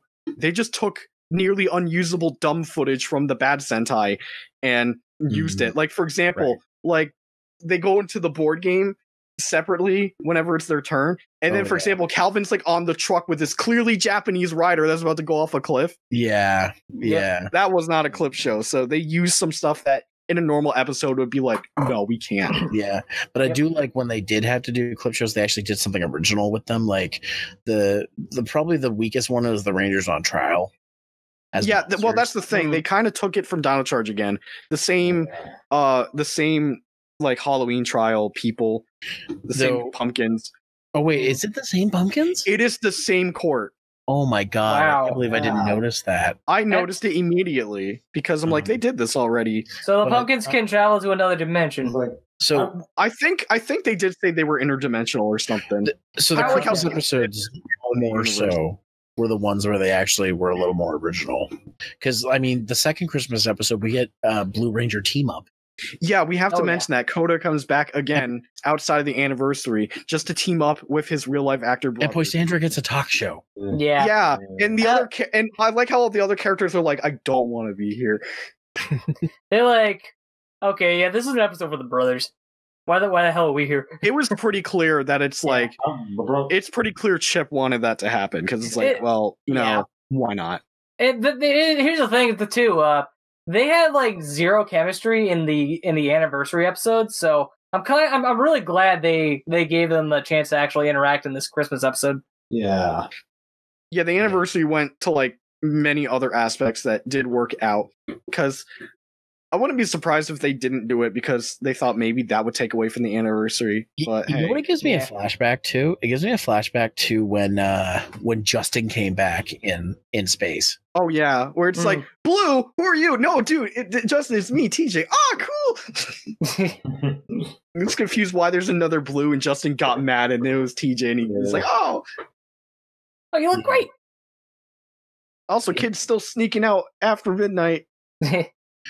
But yeah, with that, final thoughts, it's still the same as I felt when I saw. Like, I think this is a pretty good season. It's not the best, it's not the worst, it's somewhere in the middle. And if I was to use an example of a season from the Neo Saban era that I would recommend, it would be probably Dino Charge before this, but then this would be a hard second for me for a recommendation. And if somebody came to me and said, the Nursing Power Rangers, I'd like to get into it, is this a good season to start with? I'd say, yeah, this is a pretty good one to start with. I don't know if I would start with Ninja Steel. Yeah, I don't know if I would start. I'm saying from perspective, somebody said, should I, like, I want to start with this one, should I? I would say that you don't have, I would give better it like seasons, but yes, you can. I would give it like a kind of a weird pass. I'd be like, you can if you want. I did want to add one last thing, part of the wrap up. This may be controversial, but that feel when Samurai still had the best finale. Sorry, he still had the best what? Finale. I feel like out of all the final episodes, like Samurai probably had like the most decisive end, because it's like Ninja Steel's ending wasn't bad, but it, to me, excluding Christmas, it felt a little empty. I think it's strange. It felt empty. Dino Charge had the dimension altering mess up that was what ruined that, and Legendary Battle had cameos and nothing else. Yeah, I think the thing with the Samurai though is they basically just redid the Shinkenger finale, since you may as well say Samurai redid that Sentai. Yeah, that's the problem. I think it's like, you know, at least I think with like, you know, Samurais, at least it was tying into a story technically. Yeah. Ninja Steel's biggest problem was like, there's not really a story. There's stuff. Like Dino Charge, like I felt Dino Charge did have a story, which was basically the Energems were scattered everywhere. They have to find them. And the thing is, like, yeah, the Ninja Stars, you have to find them, but they find all of them within like 8 episodes, and then it's just like hold on to them. Whereas Dino Charge, there was always like, this one's still missing. Where is it? And then they eventually added up, and then they had a bad ending. That too. Yeah. So, at least in Samurais, it was trying to have like a very normal Power Rangers finale. You know. Now that episode did have the Shogun mode come out, right? Yeah, or was that the second to last? And at least didn't try to. Zero, you had me go on Nickelodeon to watch it because you said that last episode was there. So I went, I watched that without watching any Samurai, and it was kind of hype. It was like, it's like, and well, to be fair, at least in Samurai, they didn't screw over time. Well, yeah, and like in Samurai, like it started. I believe the episode started with an unmorphed fight, and it had. I'm sorry, it's a fucking kick-ass remix of the theme. Come on, it sounds great. And then it's like, okay, then they just use the Shogun mode, which at the time I'm like, what the fuck is this? And it's just big suit, big swords. I'm like, dude, what the fuck? And then they just charge unmorphed in the Megazord, like nearly destroyed. That's one thing I almost forgot to talk about with Ninja Steel is the music. Is that they fucked up a couple times like they did in Dino Charge and used the wrong theme song early on for the Megazord final attack. And no, that's when that didn't happen in Dino Charge. No. It was Megaforce. It happened in Megaforce. Megaforce said the word samurai in one of them. I remember that. You know what I mean? Yeah, since they did this in Ninja, they reused the Dino Charge theme twice, and they at one point reused Samurai and Megaforces. Anyways, the point that I was trying to make is, I think eventually they're like, "Fuck it, let's just make more incidental Mighty Morphin music," and it's actually pretty good. Yeah, I like that pretty much revealed that they wanted Victor and Monty to be Bulk and Skull because they pretty much did the same type of tonally sounding thing with that. Yeah, it's weird because like for a little bit of Super, it's like the same whatever music, and then just one episode later, the soundtrack just changes completely, and I'm like, the fuck happened? Again, that's probably a thing relating to feedback, or in this case, probably not feedback from the fans. In this case, it's like, oh, we don't like the music, and then it's like they get the wrong message. Maybe this was a request because they had made the mistake enough times in putting in the wrong music, and they're like, you know what? Let's just make more music that matches with this. Then why couldn't they put their own theme song? But again, it's something that I'm like, this is a pretty easy mistake that has to be made. The editor of the show must not have to know anything about Power Rangers in order to make this mistake. Like it that they had where they put the wrong theme song. I don't know who's the editors for the. I don't know if editors are credited. They probably are, but we miss it because we pay attention to writers. We pay attention to who writes the music, who is the exact who acts. Because it's a pretty simple fix. Just don't put the one titled Samurai into Megaforce. They probably just listened to it for a few seconds, and it's probably like lettered instead of actually titled. So it's like they listen to the first 5 seconds, like this is it, and then it's not. It doesn't even take that long to get to the lyrics in those songs. When you hear the part that says "Samurai Forever," that's 10 seconds in. You know that's I made a drinking game with Ninja Steel. Yeah. Anytime I heard any Dino Charge use, I drank. Well, I don't drink, but I'm like, I just yell the word drink, and I said that maybe 20 times. I love Dino Charge theme. It's not in the right season. Why are you putting it in the wrong season? You have your own theme song. Not only that, like, at least with the Samurai Megaforce mistake, it's still like the same theme song. Yeah, that one was just like barely edited between seasons, where it's like Dino Charge had a different composition. Ninja Steel has its own composition. Yeah, there's no excuse for that one. Yeah, but either way, guys, your final thoughts on Ninja Steel? I'm pretty much like, I'm not a big fan of it. A lot of wasted potential for the most part, but there were things I liked about it, like the anniversary episode, because the anniversary episode was really good stuff. Yeah. Yeah, for me, by the end of the day, there are aspects of this show that, that are good, and it's one of the reasons I say it is better than Megaforce, but at the end of the day, I don't like it. In general, what? I was just saying to Riley, shocking. Wow. In general, a lot of this is really kind of middle of the road. I did enjoy my time with it. I got frustrated with it, but never to a point where I got infuriated. I was just like, man, I wish X or Y. You know? And you can say that for a lot of things. It's weird, because there was a time where I enjoyed Megaforce for reasons you might not expect, maybe. Probably like an ironic reason. And I do like Samurai more than other people. That Troy fan. Troy. Well, yeah, that's part of it. There's some comedy with Megaforce, and there is some like general hype I felt watching that, because even though they fucked some anniversary stuff, like having not Power Ranger stuff in it, it was still cool to see. Ninja Steel just like, it gets things wrong that I'm not happy with, but when it gets things right, I'm pretty happy with it. And I've said this many times throughout this podcast. I prefer to Dino Charge before it. And yeah. Would you guys say when Ninja Steel is good, it's good, but when it's bad, it's painful? Shut up, Linkara. Like, he compares that with Lightspeed Rescue, and I did not feel that way with Lightspeed Rescue. Because, of course, like, everyone's got their own thoughts on, like, whatever. But I don't think it ever reached painful for me, but it got to, like, deep sigh territory. It did for me. Yeah, same here. Shocking. Sorry, I stole that from Zero. I don't think this series is nearly as bad as everybody made it out to be. Like the fan base who made it. Yeah, them calling it like the worst season in the franchise. No, I don't. I don't see that. To those people, have you even watched Megaforce? Riley, I know. Overdrive? Riley, I know you disagree. Overdrive exists. Nothing will be worse than Overdrive. No. Megaforce. Ninja. Megaforce is better than Overdrive. I can name plenty of things that are worse than Overdrive. Megaforce, Ninja, Q Ranger. Speaking specifically, wait, I know, Ranger's bad? Yeah. I heard it was good.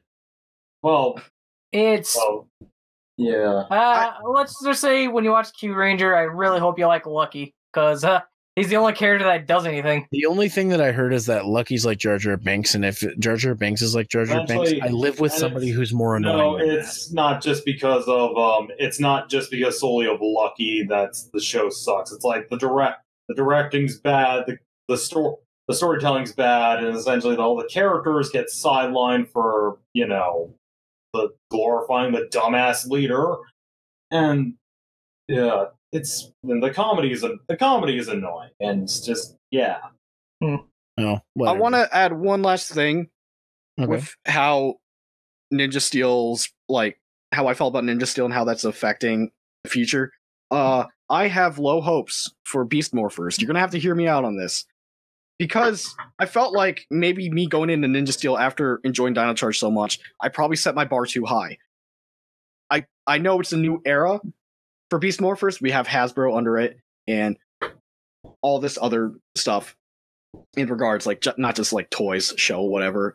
But we don't know too much. Ninja Steel ended, and we didn't even get a teaser, which I'm pretty sure they did for previous seasons, where it's like the final episode of the year, and then it's like afterwards you get a teaser for next season. We did not get that.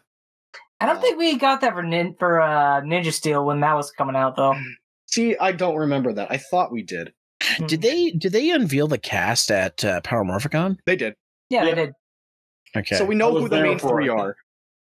The thing that I'll say, and this is where maybe I'm being foolhardy, but like I said, 2019 is going to be a big year for Tokusatsu, not just for Power Rangers, but for Kamen Rider, Super Sentai, Ultraman, all that stuff, because an era is not only ending in Power Rangers, but an era is ending in everything else.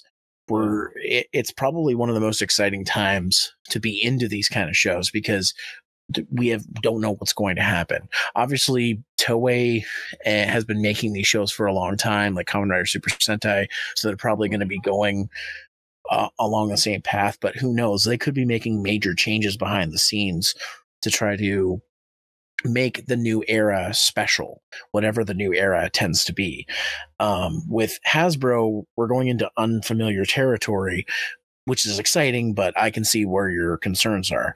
I'm excited that they're using Go Busters, because Go Busters is one of those Sentais that, even though it was one of the lowest rated Sentais until the Ninja came along. Until Ninja came on, but it had a generally low rating compared to all the previous Sentais that have been out, except for maybe I want to say O Ranger, but there's a lot of potential that Go Busters has for being a good Power Ranger season. I mean, Ninja Steel is a good example. Ninja Steel is a good example that even if the Sentai's garbage, you can make something good out of it.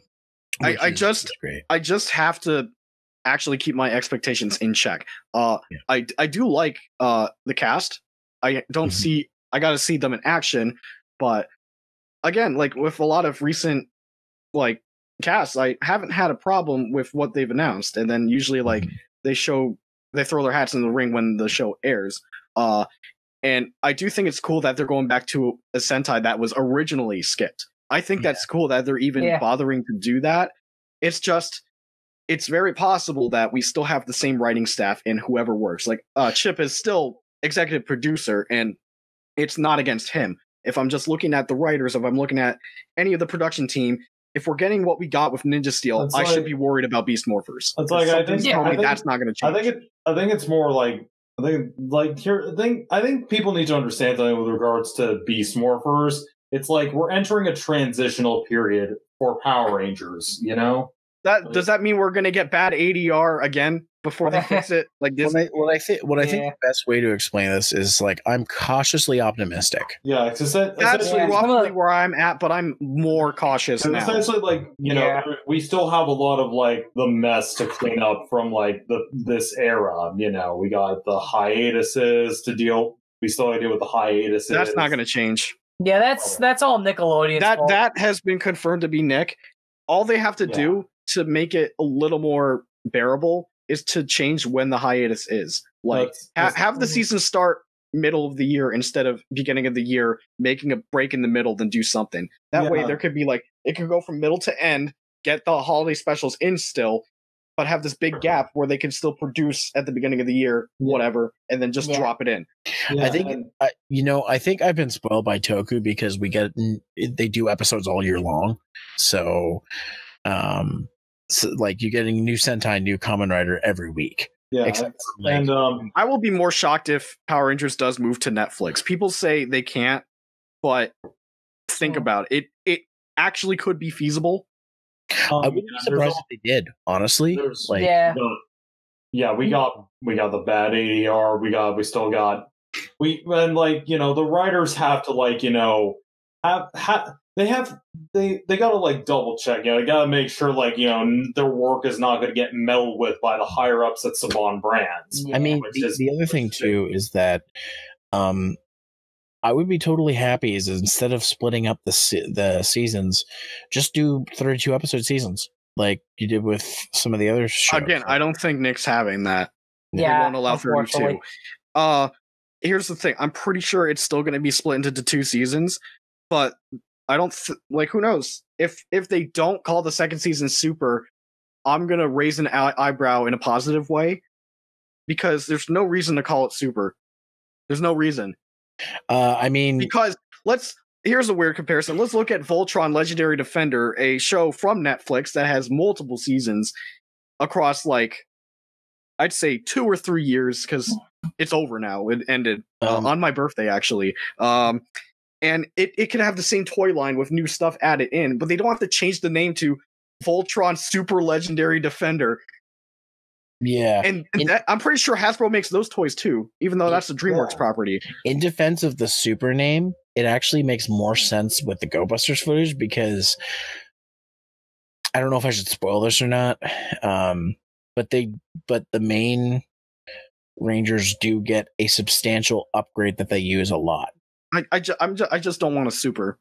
I just don't want the name Super. No, you can do more than Super. We don't want Super. I know. I don't think it. I don't want it either. But if they did have to do it this season, it would actually make sense. I just say, to stop acting like the first and the Super season are separate seasons. Just do what they did with the Mighty Morphin. Just call it Mighty Morph for the first 3 seasons. Yeah, exactly. Because generally with those, it makes sense to split them up. They they didn't have differing things in them to, count them as separate seasons. Yeah, and they usually kept the same cast, and they keep the same cast here. And they do that for 2. That way, they can keep their roughly 40-episode thing to get enough out of Japanese. Neo Saban's not that different. Hasbro, just please keep Enter's bad French out of it. Oh, but I love Enter's French.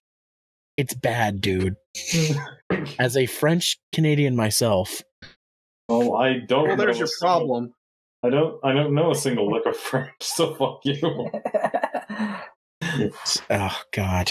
But yeah, I wish I wasn't going in with low expectations. I am very curious about the toy line, though. I mean, I want to see the Morpher, which will probably be out next month. Who knows?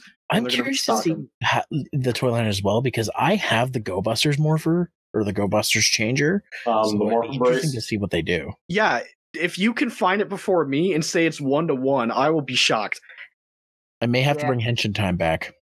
I don't know, dude. I can't find you a sword. I want that damn sword. No. You poke your eye out. Top 10 dangerous ninja steals. Oh, God damn it. But is there anything else you guys want to say before we end our discussion? I'm good. Okay. Yeah. Well, I think now's a good time to just discuss what we're working on.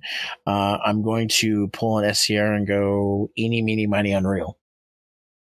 I'm sick. And I did a 3-hour podcast. Well, if I'm doing something, it's probably streaming. Yeah. I'm planning to do something per month. And I did one this month called Amiibo Armageddon, which is just Amiibos fighting Smash Brothers against each other to see who wins the tournament. Can we still expect WonRull Wednesdays? Those tournaments will probably be on the Wednesdays, like when I did. All comes down to my work and whether or not I'm sick or not. I don't know. Christmas is coming up. Probably won't stream on Christmas because that's a Wednesday.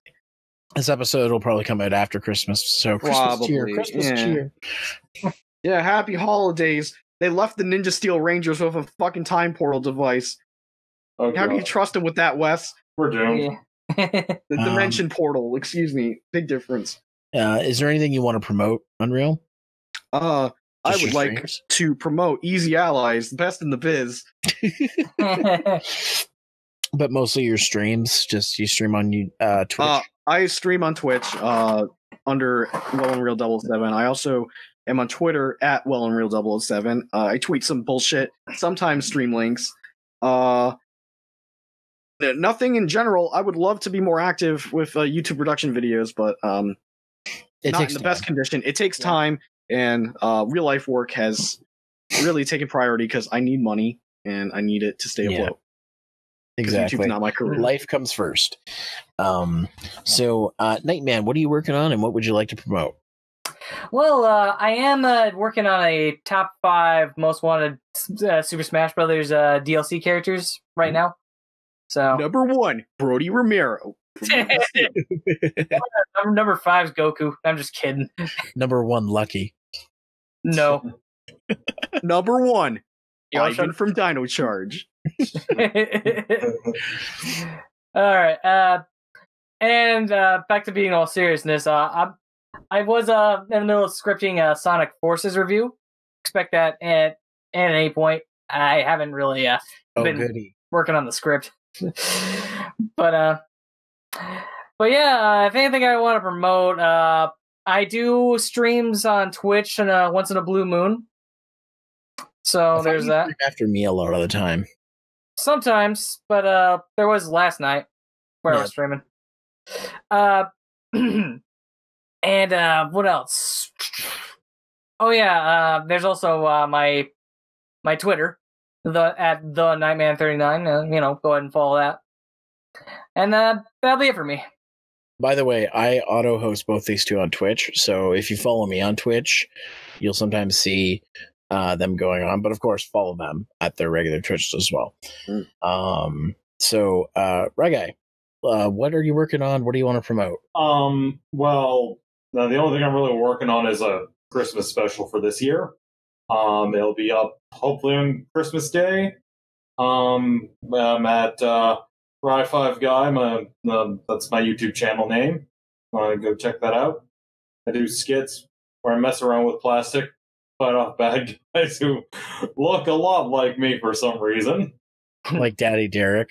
Yeah, but actually, no. Next time someone asks me that question, it's like I'm just gonna respond to that club with that gif from Cho Deno and Decade, where both the owners are just like, "It's just your imagination."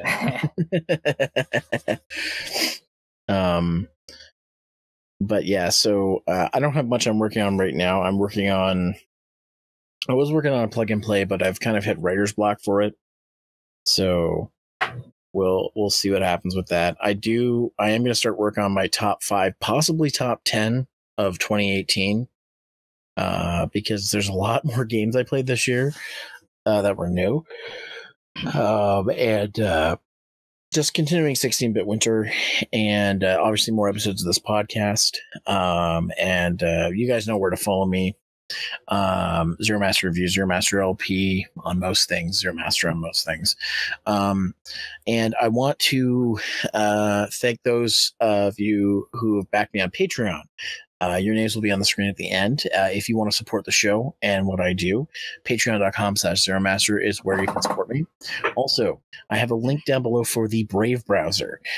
Brave browser is a browser made by the people who made Mozilla Firefox. This is their new browser. It's made with built-in protection. If you use my affiliate link down below, it supports the show, it supports me, and you can also get basically free money that you can use to support your favorite websites or content creators. And you can earn some of that free money by just using the browser in general. So if you'd like to download the Brave browser, link will be in the description. That's pretty much it for our Ninja Steel Bonanza. I guess we'll come back when Beast Morphers is done, the first series anyways. If you guys are up for that, by the way. Yeah, sure. Sure. Yeah. I'm sure at some point also, Riley, you and I, and probably a couple of other Toku friends of mine, we'll talk about some of the more recent Kamen Rider seasons, because I'm now caught up, though I wasn't a little while ago. I definitely want to do a podcast talking about X8 and Build, and then eventually Zio when it finishes. So, what a coincidence! Like Lex and I are trying to work on getting a full retrospective for Build and X8 as well. Well, shit, maybe I should just have you and Lex on my podcast at some point, and we'll talk about them. I'll see what he's doing. You know? Yeah, I don't talk to him too often, but I'm in the same Discord server. Yeah. So you talk to him more than I do, so maybe throw it around. But yeah, guys, if you like this Toku talk, I know we don't talk Toku too much now these days, not since I've done the Tokusatsu Corner. Leave a comment, let me know if you like this kind of stuff. And hopefully going to be doing more on-camera stuff for the podcast, since you guys voted on Twitter if that's what you wanted. But anyways, I'm not going to delay any further. We're almost at 3.5 hours here. I'm Zeromaster for the Hunter Base Podcast, and with me I have Nightman39, Rye5Guy, Presto, Changeo, Unreal. Thanks for all. And thanks guys for coming by and being part of the podcast. And I will see you guys in 2019 for more of the Hunter Base Podcast. Merry late Christmas. In the words of RPM, but not really, get some beer. Later. What, no catchy catchphrase, right, guy? Okay. Don't do drugs. What do you want? What do you want me to do? Say I'm burning up? You feel lucky? Oh God. No. Be less like Lucky and more like Yamato. There you go. Yeah, be less like Lucky, more like Yamato. That works. All right. We're done. See you next time, guys. Later.